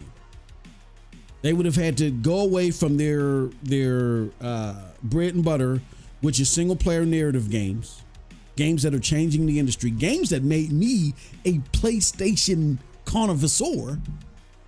They would have had to go away from that and then start becoming like Bungie. I don't want to see a Last of Bungie. I mean, I don't want to see a naughty Bungie. Like, I don't want that. I don't want a Bungie dog.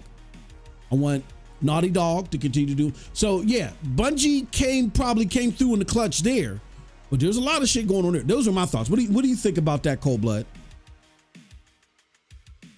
I am more concerned that Bungie had to tell them that first for them to realize that they have to become them. Like, what the fuck? You couldn't figure that out yourself? Like, Yeah. when you start doing a live service game, that shit ain't over after you release it? Like, you gotta dedicate all your fucking time to it. Yep. And if you're gonna do another project while doing this one, it's gonna cut into your resources, like, real fast. Yeah. Yep. Like Last of Us 3, bro. Yeah, you can forget that, bro. You get those AA games with AAA polish. At best. Yep. John Gray says, such a shame what's happening at Bungie. They used to be a brilliant studio. Well, I think that Bungie kind of lost their way over the years, and they started to become a company that was too bloated, wasn't managed well, and was out to deceive people that they did business with. And I got some thoughts on, we're going to talk about it further, but long story short, greed killed the company. Yeah. Yep. We could debate on who, it's just horrible. Who had the better deal, ABK, but we could have an argument. But I think that at the very least, Bungie did need some restructuring. Is the restructuring that is apparently influenced by PlayStation the restructuring that they needed? We will see. I would just say that PlayStation does have a good track record, so I would hope so.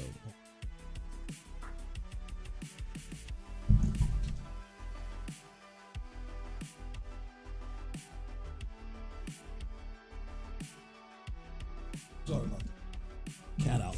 All right, so,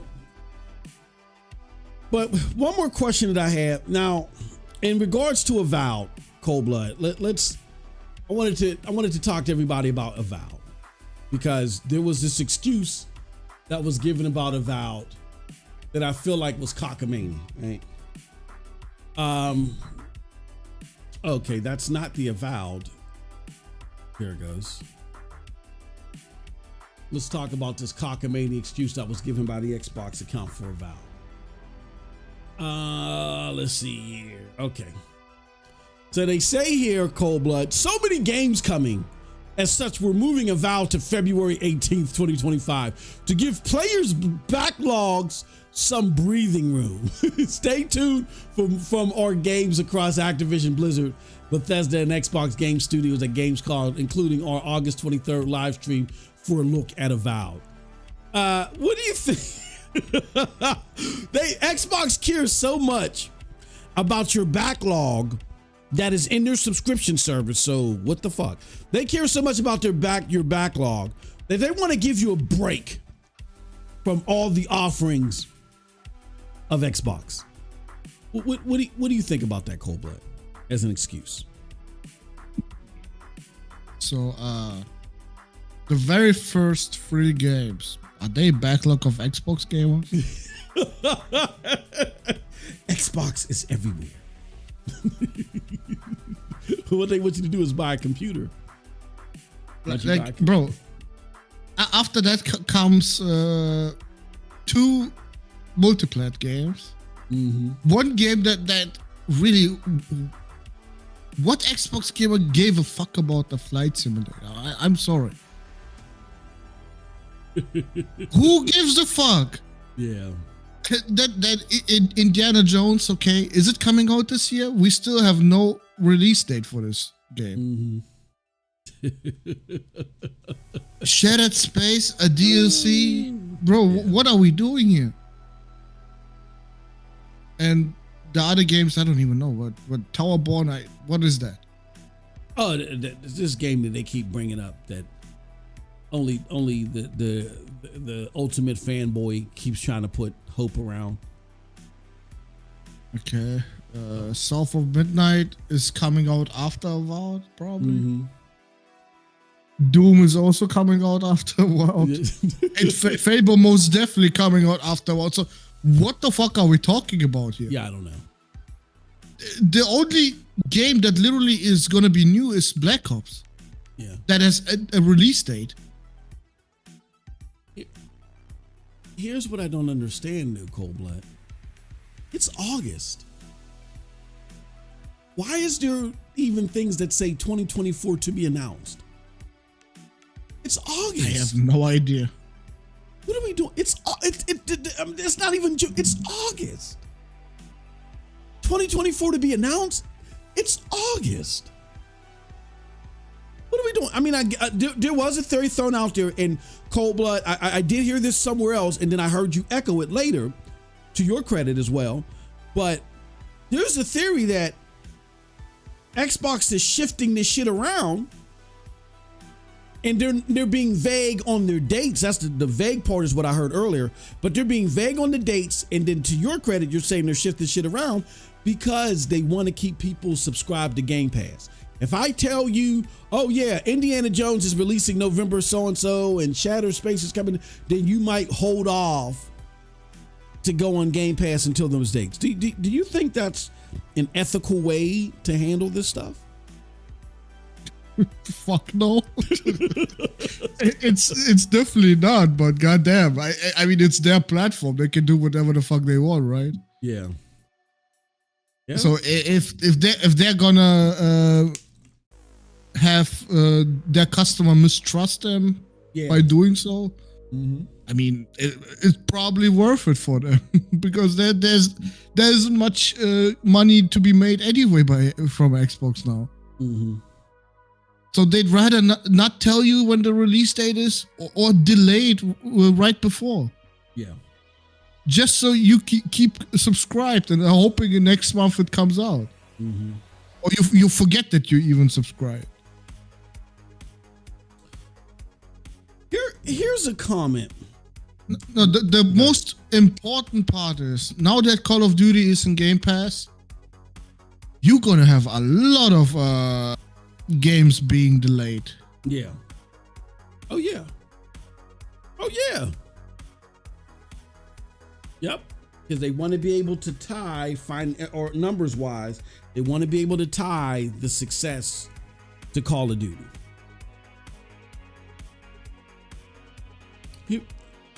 Here's an interesting comment, or a couple of interesting comments. We got Blue Fire Demon. Wait. Oh, go ahead. Wait. But this whole backlog nonsense is a lie. Yeah. There is no backlog besides Hellblade 2. And if you did not play Hellblade 2, you can do it right now and be done in 5 hours. Exactly. So a backlog of 5 hours is not much. Yeah. Yep. Here's the thing to think about, y'all. Here's the thing to think of. I want to address two questions in our chat. Because again, I just want you guys to look at this from 5,000 feet, not necessarily be tethered to maybe some of the things that you've heard from some of these creators that are just trying to make excuses for Xbox. So we had Blue Fire Demon that says, I mean, would you release your game around GTA 6? I don't see anything equivalent to GTA 6 being released. But we got Dragon Age and Assassin's Creed coming out. Now, Assassin's Creed could smother the room, but you could logistically make some room to where the game could come out this month. But what I understand, it's ready now. It can come out in September. What's coming out in September? You're not getting Wulong. Like, what's coming out in September? When's Call of Duty dropping? Call of Duty's dropping Probably October. So you got a full month of this game where, I mean, you guys don't believe that that Avowed is going to, be like the next freaking Baldur's Gate, and it's gonna have several months of playability. No, like it's gonna peak within that month, and then it's gonna be what's the next title? You know what I'm saying? Like, nah. So yeah, you can drop it in September, right? So there's nothing to the equivalent of a GTA 6. I don't feel that that's a relevant comparison. You know what I'm saying? Do you want to overlap games? No, you don't. But then to this point, to John Gray's point and to Demon Fire's point with this, it's a silly reason. It doesn't seem silly to delay because of Dragon's Age and Assassin's Creed. Let me say this. Men lie, women lie, numbers don't lie. The majority of Game Pass subscribers rely on Game Pass. Like that's how they interact with games. So, I mean, granted, if these games were coming to other platforms day and date, yes, that is a feasible concern to say, look, we want this to go big on PlayStation, but it's not going to go big on PlayStation if we release it on this date. You know what I'm saying? Maybe they're thinking of PC. I don't know. It's still a silly reason, because here's the thing. Your business is Game Pass. You just told a whole bunch of people they don't need a console. You're trying to heavily push, you don't need a console, play on the Fire TV. So say you convince me to play on the Fire TV because a Valve's coming. Now it's not. What's going on? You see what I'm saying? I'm waiting for Stalker 2. And who's to say that Stalker 2 is let alone a game that I want to play? Maybe I'm more of a mystical fantasy action RPG type of guy, or Stalker 2 will even maintain its date, because that development is going through some strife. See, so you're completely alienating and disregarding your Game Pass user base who solely games on Game Pass. If I'm part of that user base, I don't give a damn about Assassin's Creed. I don't give a damn about Dragon Age. I game on Game Pass. You promise me games of quality every quarter. So what's going on?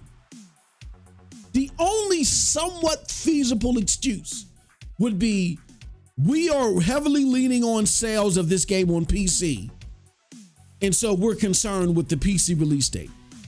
But still, you care more about PC than your Game Pass people? Riddle me that, Game Pass subscriber. So I just want to make sure we're looking at the bigger picture here.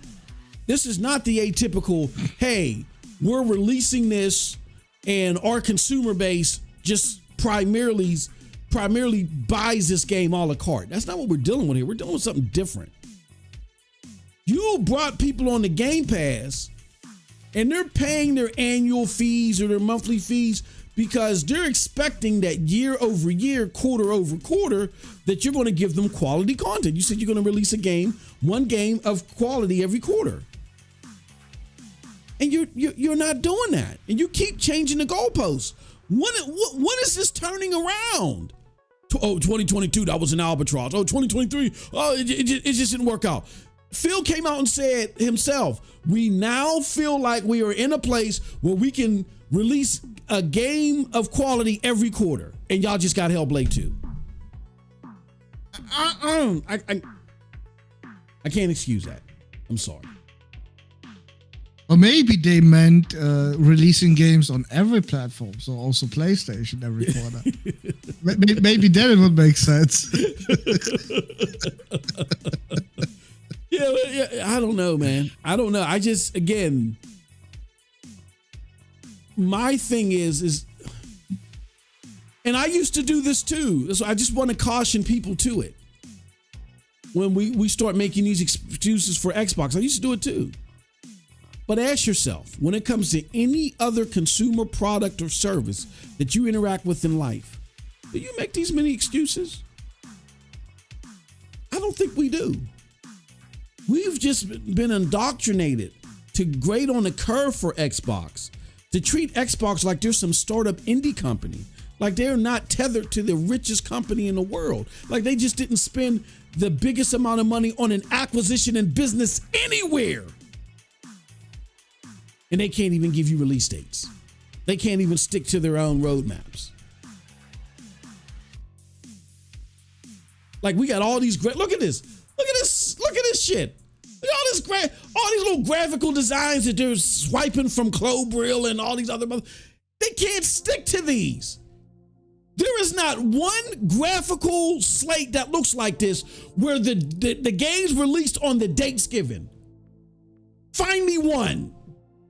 You can't. You can't. It's a farce. And consumers deserve better than that. So, all right.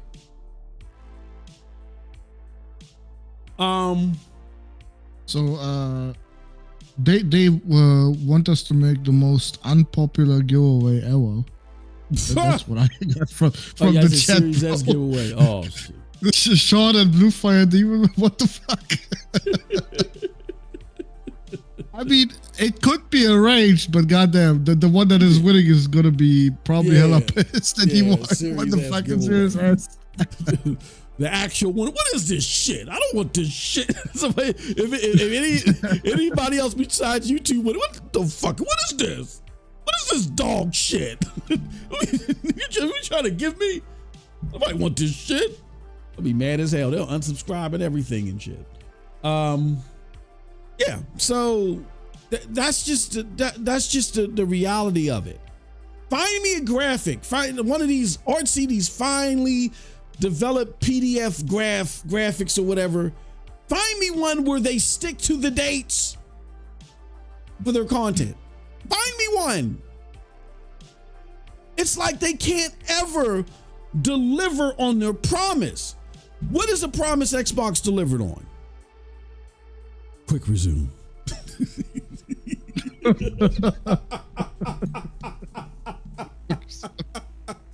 Oh my god. Quick resume. Quick resume. I swear, when you ask what did they deliver on? Quick resume. That's the first day they say quick resume. but even quick resume is still glitching out and stuff to this day. Yeah. Like this. My Xbox console people, I feel so bad for you. I really do. I really do. John Gray, all I can say to you is if it don't apply, let it fly. Like if you're not a Game Pass subscriber, yeah, like don't let it even bother you, bro. Like whatever we're talking here has nothing to do with you then. Yeah. You're like the unicorn. Like I have a cousin that no. My brother-in-law loves Xbox. But he just loves it for the most mundane reasons. Not to be mean. He loves to play. He plays old ass zombie games. He still plays the original Red Dead Redemption that has the zombie mode. All he does is play zombie games. He still has he boots up between his 360 and his Xbox One. He loves Xbox. Ask him about anything else. He's gonna look at you in your face like you're crazy. And he'll play Call of Duty Zombies. He just loves zombie games. Ask him about anything else. Even Madden, nothing. That's all he plays is those 3 games.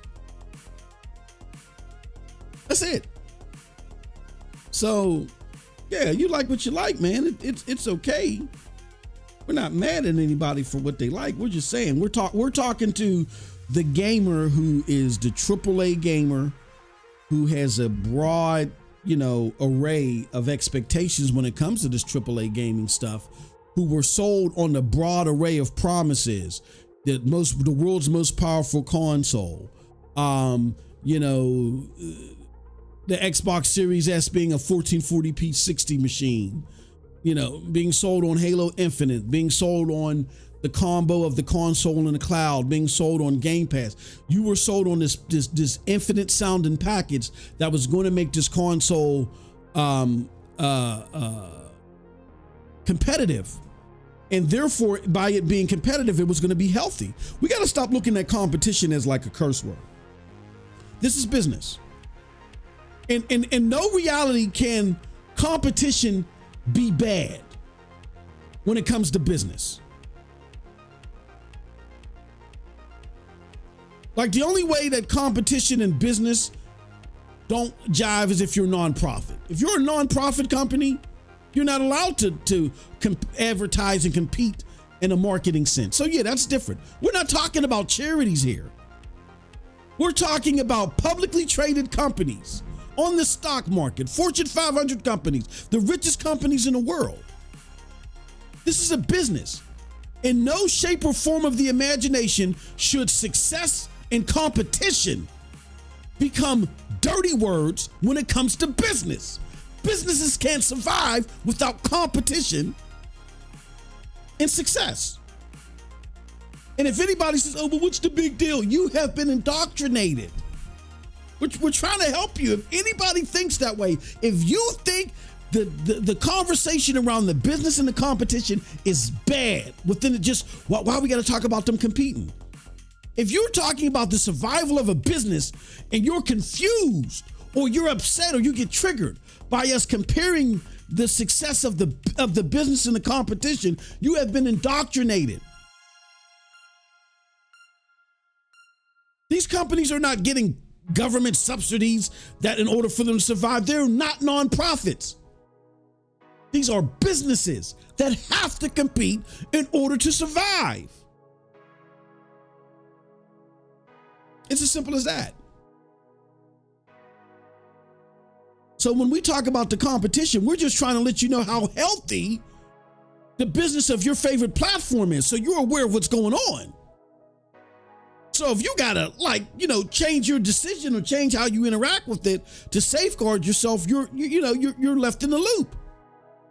Oh man, I'm not sure about their support of the console. I mean, that's cool. They want to pursue PC and game on the Fire TV, but that's not what I'm about.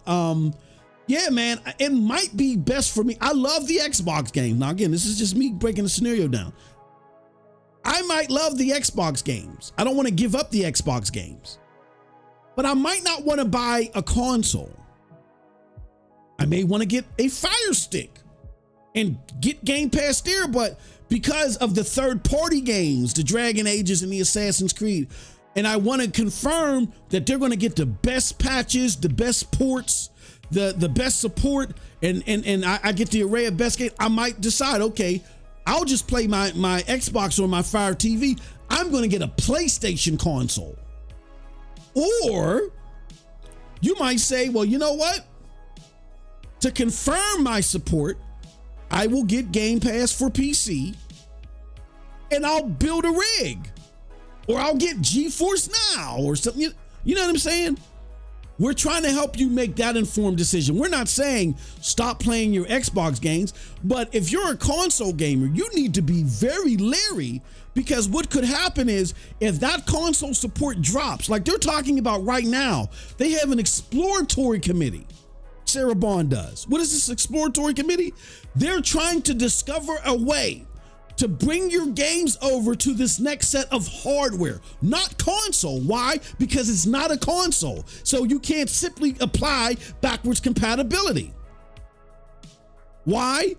Because outside of your Xbox games, your Maddens or whatever games you want to play that you've built up over the generations, how are they going to allow you to play these games on a box that's an open platform? How are the licenses going to get validated if this is an open box? So they're opening an exploratory committee to figure that out, because they don't have an idea of how they're going to do it yet. That is a reason of concern. So for me personally, I might hear that and say, well, I love Xbox games. I want to keep indulging in them, but I'm not going to buy my third-party games there anymore. I'm going to subscribe to GeForce Now, buy my third-party games there, and I'll just deal with my Xbox games on Game Pass. You see what I'm saying? To where you might have bought your third-party games natively on Xbox. That way, if this whole exploratory committee thing blows up and they don't figure this thing out, and you want to move on to the next generation of gaming, you would have saved yourself some heartache, because you stopped buying your third-party games natively on the console, and you're ready for the next hardware, and you're not really missing out. Those are the type of decisions that you might make based upon being in the know. But one thing I will tell you is, do yourselves a huge favor. These people that were out there telling you all this trash, right?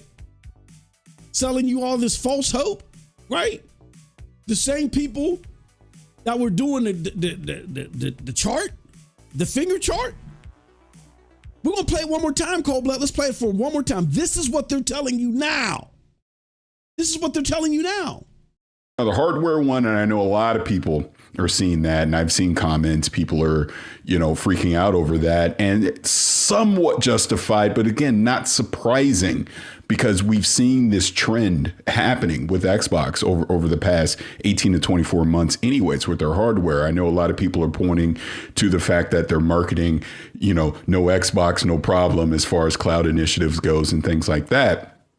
I mean, this is just my opinion, but when I look at Xbox hardware, I think this generation is pretty much a lost cause moving forward. I think their best. From what perspective? From what perspective, Paris? From the perspective of just, and you can blame it on a multitude of things, but where's the content been over the past few years to drive people to want to go buy an Xbox Series X or an S? It has not been at the proper cadence to get people excited. I mean, we went almost a calendar year. What was that, 2022? 2022, yeah. Without anything. So that clearly is going to hurt confidence and wanting to go buy hardware. Last year, we obviously got Redfall. We saw what that happened. Starfield, mixed results. I personally enjoyed it, but I understand people that have been skeptical about that as well. We've seen what this showcase shows for the future for them. That's very exciting. But the current present, there isn't enough there that's going to push people to go buy new hardware. Just my personal opinion. Hardware is just in the toilet. It's only been 4 years. In fact, technically, as we're sitting here, it's not even been 4 years since the Series X has come out. So,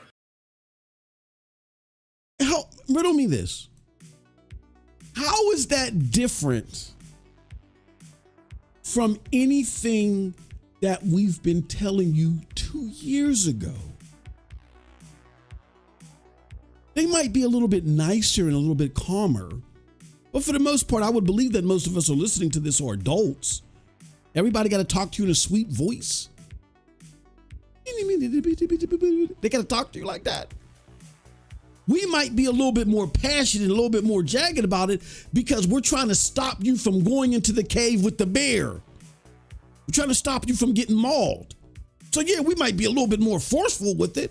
But it essentially is the same thing we've been telling you for the past 2 years. But it's cool and reflective when they say it after you've wasted your money.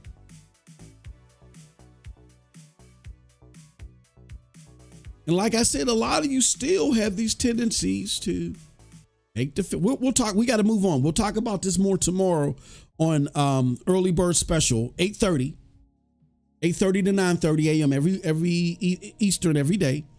Make sure that you're there and make sure you're a member. So it's a members only stream. All right. So for those of you that got a new member, you know what I mean, that became a new member, shout out to you, Captain Crunch. You can check it out there, join us live or, on your way to work or at work or wherever, or just check out the VOD. But you're definitely going to want to check it out. We'll talk more about that. We got to move on. All right. But I wanted to make that abundantly clear. All right.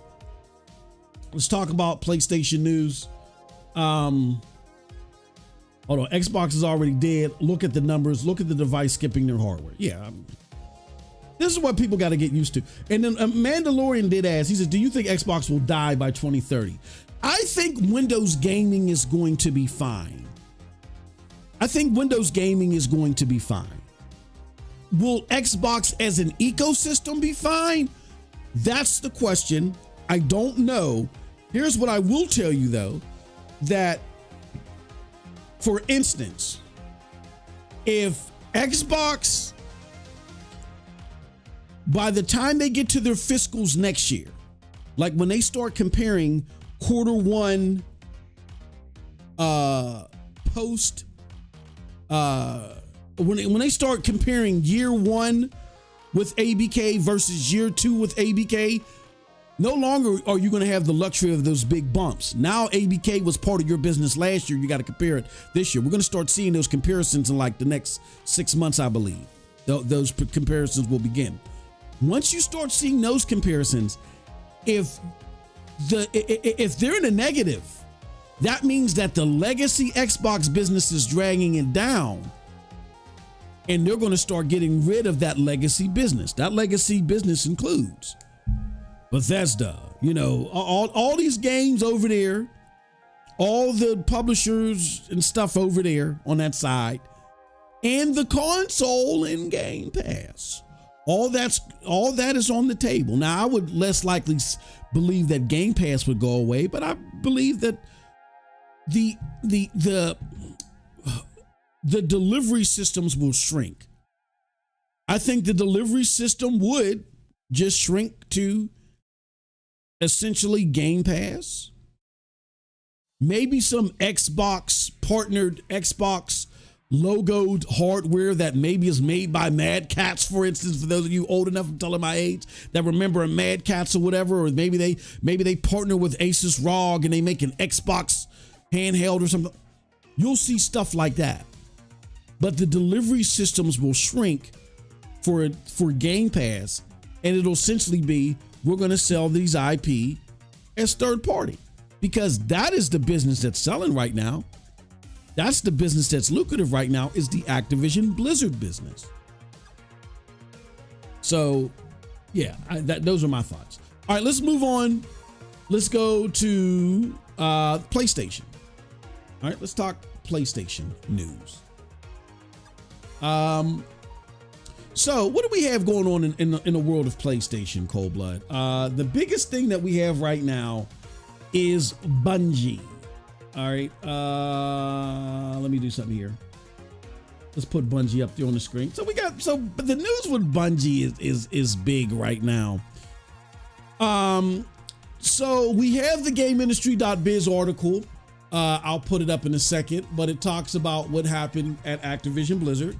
I mean, not Jesus Christ. And then what happened at Bungie, where Bungie had saw execs, included in the 220 people that were laid off from the business or that were laid off or left.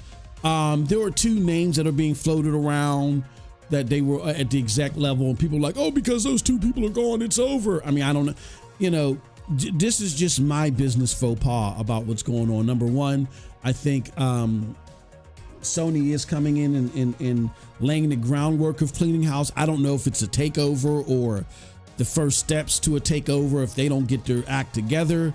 But this is heavily influenced by Sony. I feel like a lot of it is influenced by Bungie, but Sony stepped in and said, give us 150 people. We want 75 liaison people.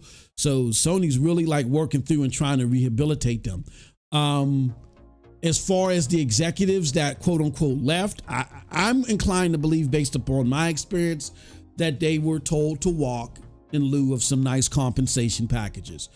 Let me tell you something. If they were to get rid of these projects that these two executives were working on, they know that they have nothing else to work on.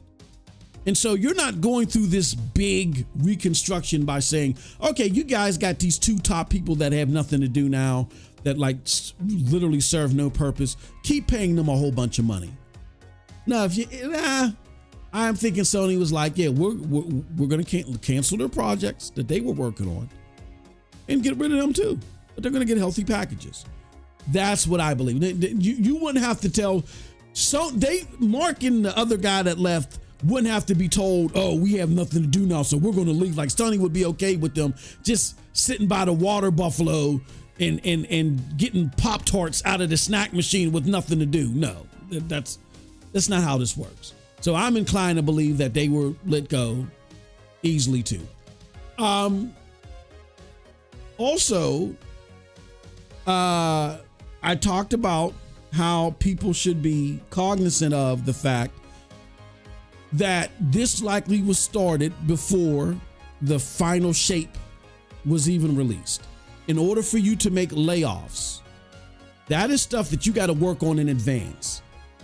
Unfortunately, you heard from influencers and reporters like Jeff Grubb, who maybe had an inside track on some stuff, but I think kind of like was muddled and steered you in the wrong way as far as why this stuff was happening.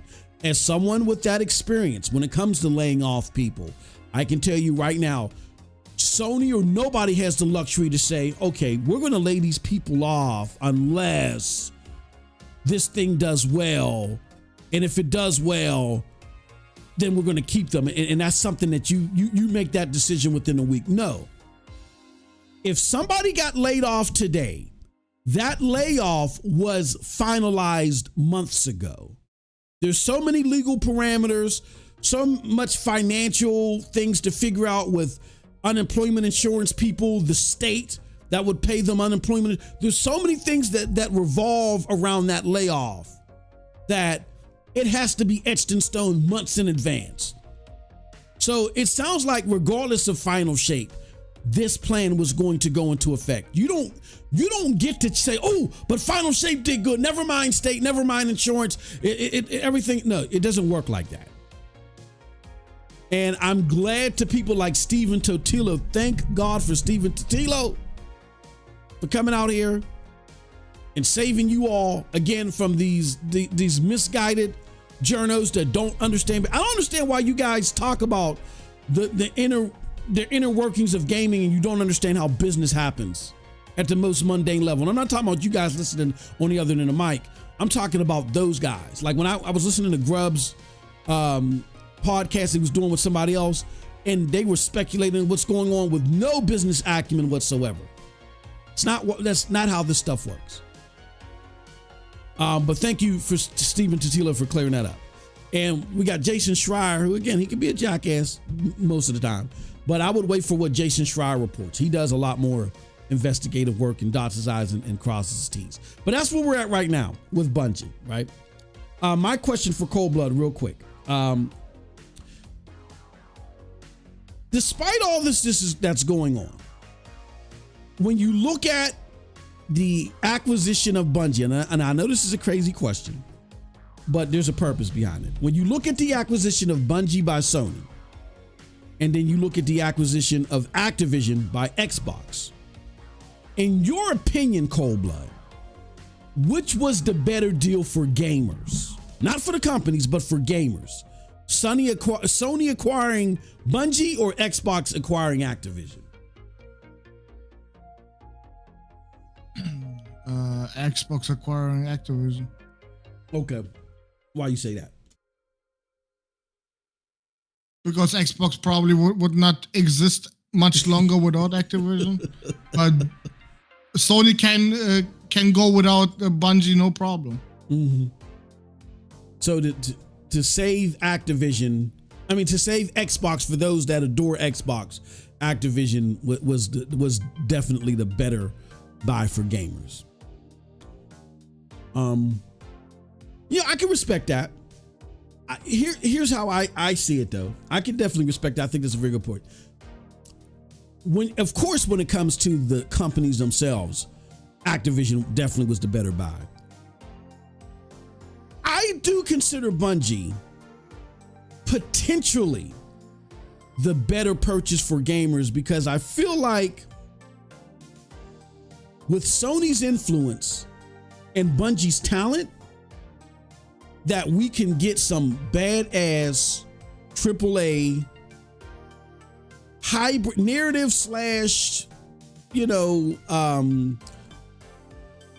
co-op games, maybe a little bit of games, but I really think that Sony's influence can really do good for Bungie if they can get their act together, potentially. To where when I look at the Activision Blizzard deal, outside of cloud gaming platforms getting access to Activision games, I don't see a benefit. I don't see where Xbox makes, in any capacity, makes Activision Blizzard better. That's just me. Why do I say that? They definitely have the money to do so. They just don't have the talent, where Sony's been proven to have the talent. That's just my thought. Again, I know, crazy question, but I always like to look at things from 5,000 feet. I think potentially, but that's a big if. If Sony can reel Bungie in and get their act together, they can collaborate and they can make some dope shit. Where I think Activision is really teaching Xbox at this point. You know what I'm saying? You know, I don't know. I don't really see Activision getting better because of Xbox outside of the cloud gaming platforms. So, and my next question is, to my point about Sony absorbing Bungie, well, like, do you think we'll see great games out of that? You think gamers will see great games out of this relationship, or do you think it's just a lost cause altogether? Bungie? Yeah, you think outside of Destiny, there's any potential great games that Sony can get from this Bungie deal, or no? No. He said no. Damn. Damn. Okay. I mean, that's fair. That's fair.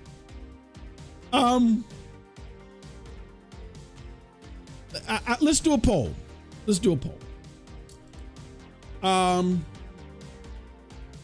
Do you think Sony can clean up Bungie and we will and give us, let me see, somebody was laughing, and Bungie, and give us great games from the duo? So yeah, do you think Sony can clean up Bungie and give us, and as a result, give us great games from the duo? Let us know. I mean, I think it's a possibility, but I didn't want to leave that there. Yeah, you excited for Marathon? No, absolutely not. Oh, then. Absolutely not. But see, Marathon is a Bungie thing. Like, that was something that was brewing before Sony got involved. I'm thinking now Sony's here. Sony's like, okay, you know, let's get you with some of our narrative driven people where you guys can create a badass campaign. Y'all do y'all service thing, but let's create some badass, you know, because here's my thing. The problem with games as a service, I think games as a service are very minimalistic in the campaign part. And it's just all about you just doing things. They don't really focus on giving you impactful campaign stuff.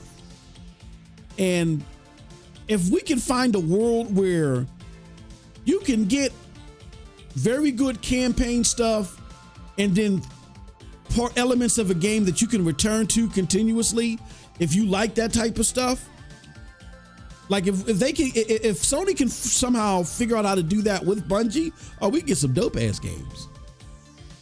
But that's a big if. I admit that. That's a big if. All right. Last but not least.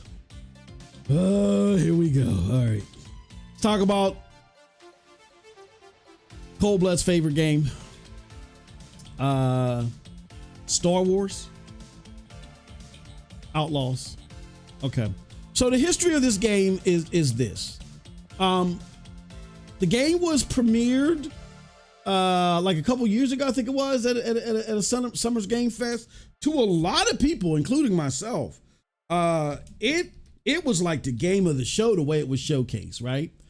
But since then, there's been some very inconsistent showings of this game. Like, it's been really bad, right? The inconsistency has been, like, Cold Blood just showed me a trailer where I'm looking at the game and I'm like, okay, it doesn't look as bad as that 360 clip that we saw from IGN, but the AI is wonky. Like you can never, ever since that initial showing, there has not been a great trailer for this game since. There's been bits and pieces here that look good, but then this looks bad. Then you go to another trailer, that thing that looked bad in that trailer looked good, but then something else looks bad. Very inconsistent is the best way to describe this game. So because of that, it's getting knocked. It's getting knocked because of that. A lot of people like myself are not enthused for this game. Like this was my most anticipated game of 2024 until I started seeing all these inconsistencies, and then it really started making me doubt Ubisoft, who does not have the greatest reputation. I feel a lot of times it was based off of there's always got to be someone to pile on, but Ubisoft has not done a great job in turning things around. It's like, you hate us? Well, let's see if you can hate us even more. And I feel like they've been digging their heels even deeper and not really doing things to rectify this. I want to show you guys a couple of things. Let's first take a look at this janky footage, the most recent janky footage. Cold Blood showed me with the damn AI that this is horrible. Hold on, let me do this. So look at this. Where if you look at this as it's shrunken, you're like, oh, okay. The textures and stuff and the game looks so much better, but the AI is just god awful. Look at this. Now, again, it could be a bug in the game, but why? I mean, and again, we've played games real time that are like this, that have weird stuff happening, right? And it wouldn't be the biggest deal if we didn't see trailers beforehand that just were inconsistent. So here's my question for Cold Blood. What are your concerns? What are the biggest concerns for you in regards to this game versus how it was originally showed? You asked me that now? Like, bro, I told you 1,000 times what my problem with this game is. They was showing it like it was a fucking next-gen game. Mm-hmm. Now it looks like the most basic fucking PS4 game out there, bro. Like, look at this shit, bro. It doesn't look impressively in graphics. Definitely not in the AI. And when I told you this shit is going to be the same fucking formula they always use for Ubisoft games, like base clearing, it's exactly that, bro. They didn't show us anything else. That's my concern. With that said, in your mind, why can't Ubisoft seem to understand this and get back in the gamers' good graces? Like, why can't they just seem to understand what their issue is in this regards? And why do they seem like they're just getting worse at this? Because there's casuals that don't give a fuck. That's why. Like, a lot of casuals buy Ubisoft games without having any idea what a quality game is. Yeah. I mean, and don't get me wrong, like, okay, what do you call it? Games like, we was just talking about it, Assassin's Creed Valhalla. Yeah, okay, it made $1 billion a couple years ago. Great. But Skull and Bones, fail. Ghost Recon Breakpoint, fail. I don't think Assassin's Creed Mirage did well either, right? Far Cry 6, fail. You know what I mean? Like, and when I say fail, I don't mean that they sold abysmally, but when you look at their financials, they're not meeting their margins because these games are not performing as well as they need them to do, you know, versus the investment. So they're putting a lot of money in these games, but the end result is not doing what they need them to do. I mean, So even though they may have casuals that, can grant them a win here and there, overall, they're a shell of their former selves as far as how lucrative they are as a company. Like, you think that there's, besides the casuals, in your opinion, is there, I know I'm picking your brain here on your favorite company in the world, but do you think there's anything else going on? Laziness, cutbacks. Like, what am I supposed to tell you, bro? I don't know. You got to figure this out, Cold Blood. It's all your fault. My fault. It's your fault. You should like them as much. Because I predicted it's gonna be downgraded to shit. That's why. I will say this, in my opinion, and I know a lot of people are watching this, and they're like, "You guys just like to hate on stuff." People liked their gameplay, and they thought two things. It's 4-hour gameplay.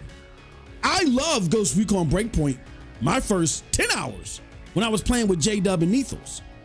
But after that, all the problems that persisted with the game that were an issue, they reared its ugly head. So all you're doing is getting a vertical slice of 4 hours. Nothing of that vertical slice that we're being told is it, like what Cold Blood is saying, is anything different. And the thing that bothers me is that the game that really kind of gave Massive, that really introduced people to Massive, is not like the Division is not Far Cry. And especially what Division is now, it's way more in depth than Far Cry. Like, why would you go from what you've been able to achieve now with that game, Division 2, and go and start making Far Cry games? To me, that's Ubisoft. You're our best developer, we feel, but this is the safest way that we feel that a game should be made. We're going to take every IP that we get and we're going to slap it over Far Cry.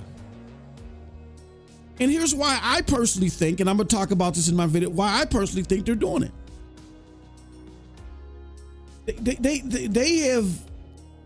They have got stuck in the mud of Far Cry 3. Like, if you think about it, and it took me to think about this, me and Cobalt was having this conversation last week before I got hurt. It hit me like these mugs were never with the success of Far Cry 3. I don't think they expected that.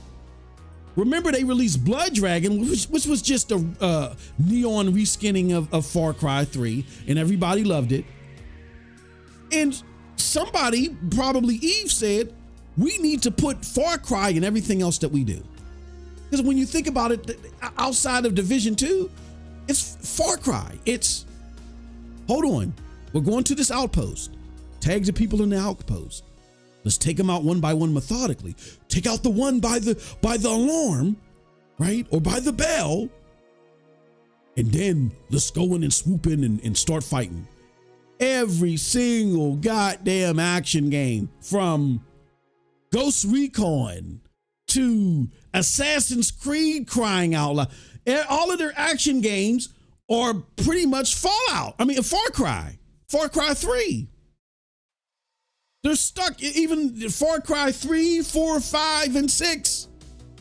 I love 5, but again, 5 it's a well done take of Far Cry 3 elements.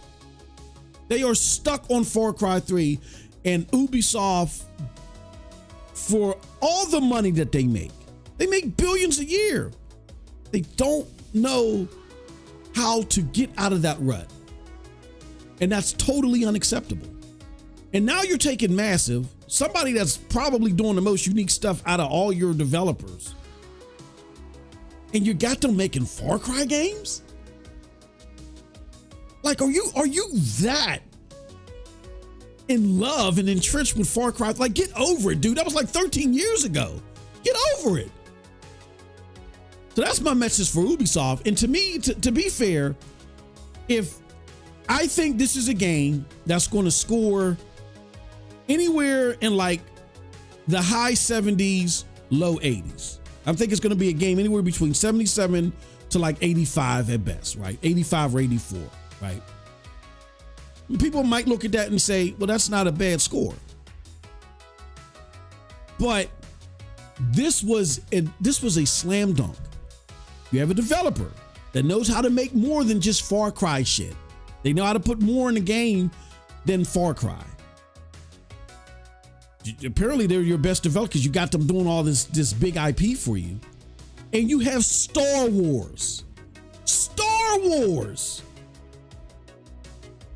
You had a slam dunk. This should have easily been like a 90 plus Metacritic game. And I really wanted this for not Respawn. I really wanted this for Massive because I felt like they deserved it. And you basically just took the lazy route, as Cold Blood mentioned. You took the lazy route and you had them do Far Cry Avatar and now Far Cry Star Wars. And I get that you hit the HUD because you did the same shit in Avatar. You hit the HUD and you did these reputation things to where they're not upgrading a skill tree. Okay, so you did some of these things aesthetically that people that really ain't played Ubisoft games since 1982 that still are stuck on that thinking that's the current Ubisoft game. And they apparently never played Ghost Recon Breakpoint and saw that y'all did some of the same things there too. Now they're saying, oh, this is not an Ubisoft open world game. I beg to differ. I don't see anything as far as the gameplay loop that's really any different. You know what I'm saying? So yeah, I'm disappointed because this was a slam dunk. You guys didn't take advantage of it. And you took the easy way out, Ubisoft. And then by you doing that, you're dulling the spotlight on a developer that I felt like deserved better. But I guess that's just me. Yeah. But I got a video coming tomorrow on this, or coming this week, maybe Tuesday, because we're gonna have a loaded day Tuesday. But those are my thoughts. Let's go to the chat real quick, and then we're gonna go to our giveaway. We're going to our big giveaway soon. Let's go to the chat. Let's see here. Oh, y'all been killing it, man. Blue Demon Fire. Oh, no. Let's go to John Gray first. He says, Ubisoft games tend to look better a year-ish after release. Yeah. And one thing the Snow, like, this is why Cold Blood doesn't care for Massive. But one thing I've noticed Massive's maturity. Like, I watched Division 2 and I was like, it looks cool.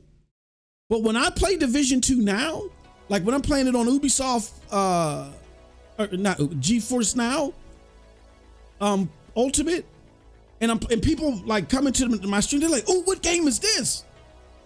I'm like, Division 2. They're like, what? They're shocked. You know what I'm saying? Like, something clicked for them when they did the New York expansion, where I guess they got beat over the head so much with all the skepticism and all the complaints that it finally clicked for them. And then that's why the content just started gushing and flowing, and they started changing things. And that's where you got the summit and these extra levels and all these other things. And everything hasn't been a hit. You know what I'm saying? Like the roguelite mode that they made. I'm not a big fan of it, but other people are. That's cool. You know what I'm saying? They started doing so many things, and I think they learned because they had to create content. They had to keep a constant flow of content. So I started seeing that maturity. To your point, John Gray, I started seeing the game actually look better. Like the New York expansion. Oh my God. Like when you're going through and looking through reflections and shit like that, like, and I remember playing this on Stadia. I was like, this thing looks like this on Stadia. And then when I played it on PC, so yeah, there was just some things that they were doing with the Snowdrop engine that really impressed me with Massive, right? And then when I played Avatar looks like, that's one thing you can't say about Avatar. Avatar looks gorgeous. When I saw Avatar, that's what really got me excited for Star Wars. Because I didn't like Avatar, the game, because it was just Far Cry with the Avatar skin, and I'm done with Far Cry. I'm sick of it right now. They need to redo it. But the way that game looked in that Snowdrop engine looks gorgeous. I said, they're gonna kill it with Starfield. Maybe not so much. I mean, I'm seeing this right here. I can look at textures and there's a lot of low grade video that's coming out here, but why aren't you putting out high grade video? Why can't you consistently put out high grade video? Something's telling me you don't have it prepared because you're rushing this game out. And Star Wars, I mean, Disney is known to do that. Look at Jedi Survivor. That released definitely early with all the bugs and shit that it had. Yeah, so that's what disappoints me. They learned how to do all this new stuff in the game, and none of it is being applied here. None of it is being applied here. None of it. None of it.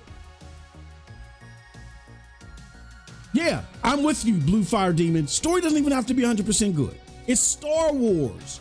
You can travel from planet to planet. Like, I really feel like that Massive could have knocked this out of the park. And what they did is they just got a double. Very easy for them to get a double. Just start as a stormtrooper and see the side you're on isn't good, have your ride. There's so many things they could have done. But the gameplay loop to me is what's disappointing. It doesn't seem exciting, and people have been saying that there's nothing innovative there. And I really think they could have done because I'm gonna tell you this much. A lot of people, and they really could have wowed people.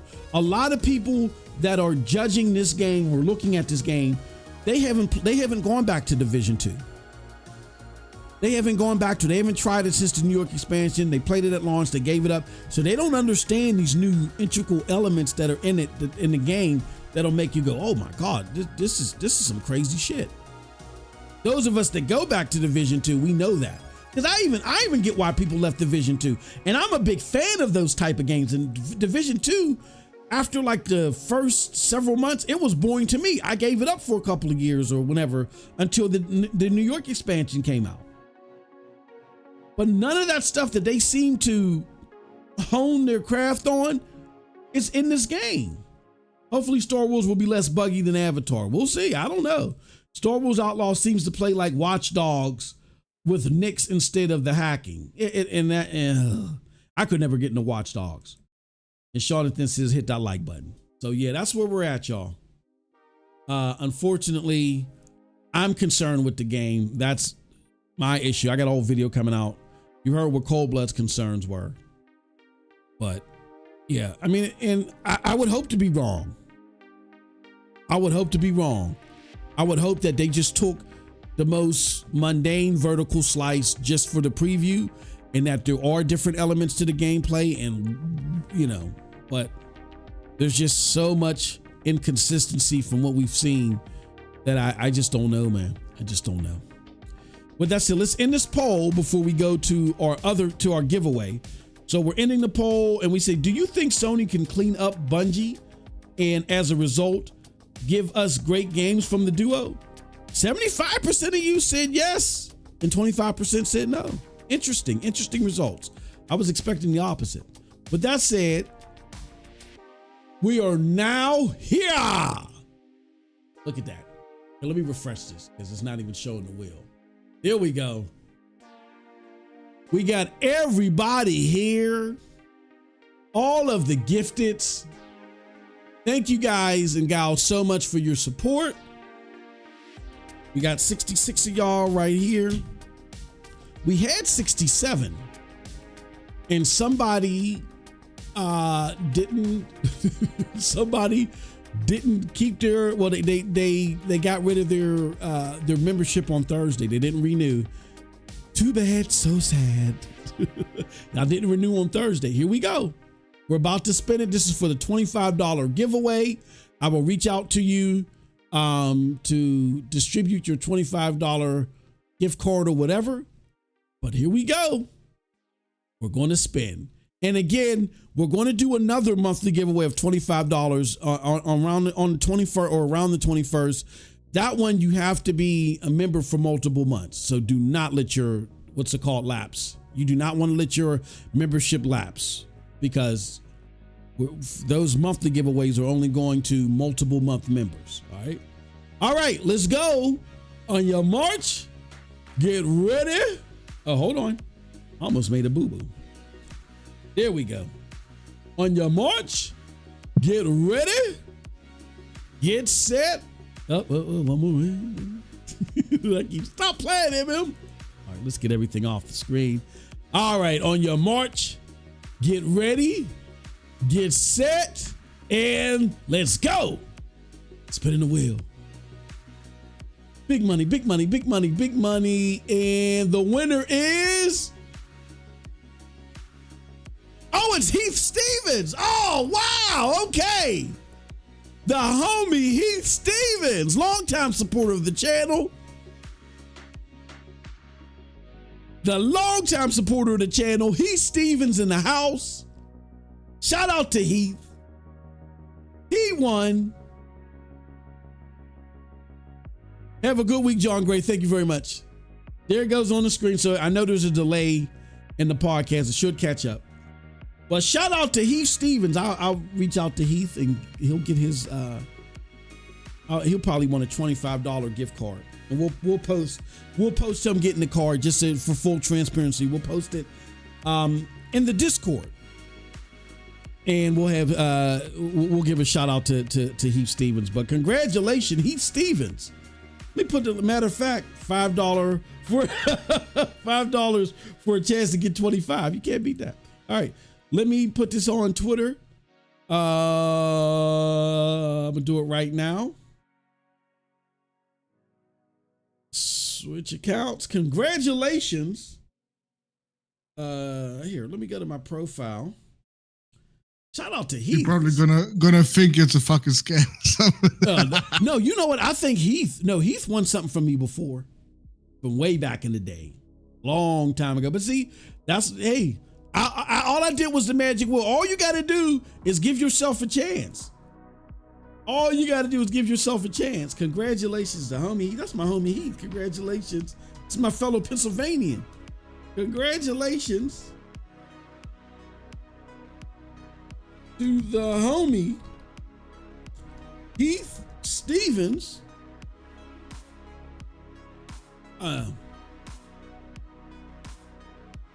Heath, that's my boy. Heath Stevens. Heath. No, what is it? He's Marine something. What is Heath? He was in the army or something. Yeah, but I'm like, what's his battle Marine? Right? God damn it, Heath. I gotta look in the damn DMs. Why can't I find him? Oh, because Marine. There he goes. Oh, Heath Stevens 69. Yeah, everybody wants 69. Okay. Heath Stevens 69. Heath Stevens 69. I love to see supporters win as well. Heath Stevens 69. Congratulations to me for winning our members giveaway. Heath DM at MM2K for your gift card of choice. My homie. All right.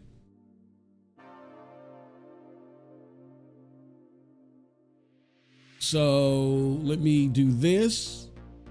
And I'm gonna post this up here to show our tweet. And then I'll have Heath respond in the tweet when he gets his code or however we're gonna do this.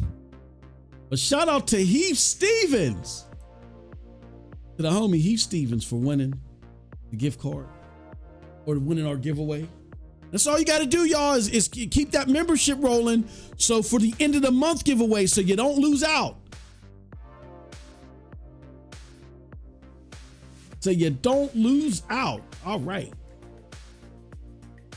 So with that said, that is it for today's show. Thank you so much, everybody, for joining us. And thank you for your patience. Again, This is a cyclical community, meaning we love to give back.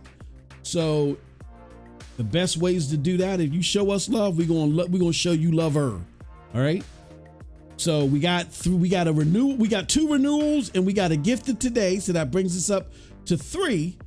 I got to fix that for the weekly goal. I don't know why I didn't go up for the weekly goal, but that brings us even closer for the weekly goal. That brings us even closer for the bi-weekly goal, right? Our weekly goal is 10. Y'all get to torture me with a game that I don't like to play. And then our bi-weekly goal is within a 2-week span.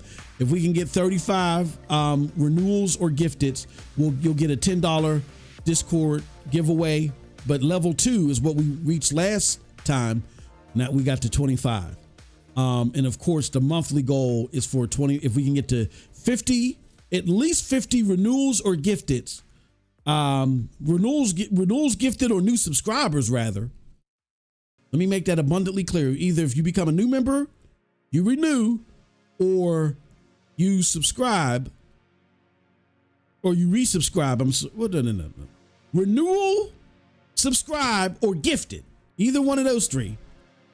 We get 50 of those, and then we'll do another $25 giveaway. All right. We already got one coming for July at the end of this month, so make sure you do not let your subscriptions lapse or you're going to be ass out. All right, with that said, we appreciate everybody. Thank you so much for joining. Until next time, have a wonderful gaming day. Peace.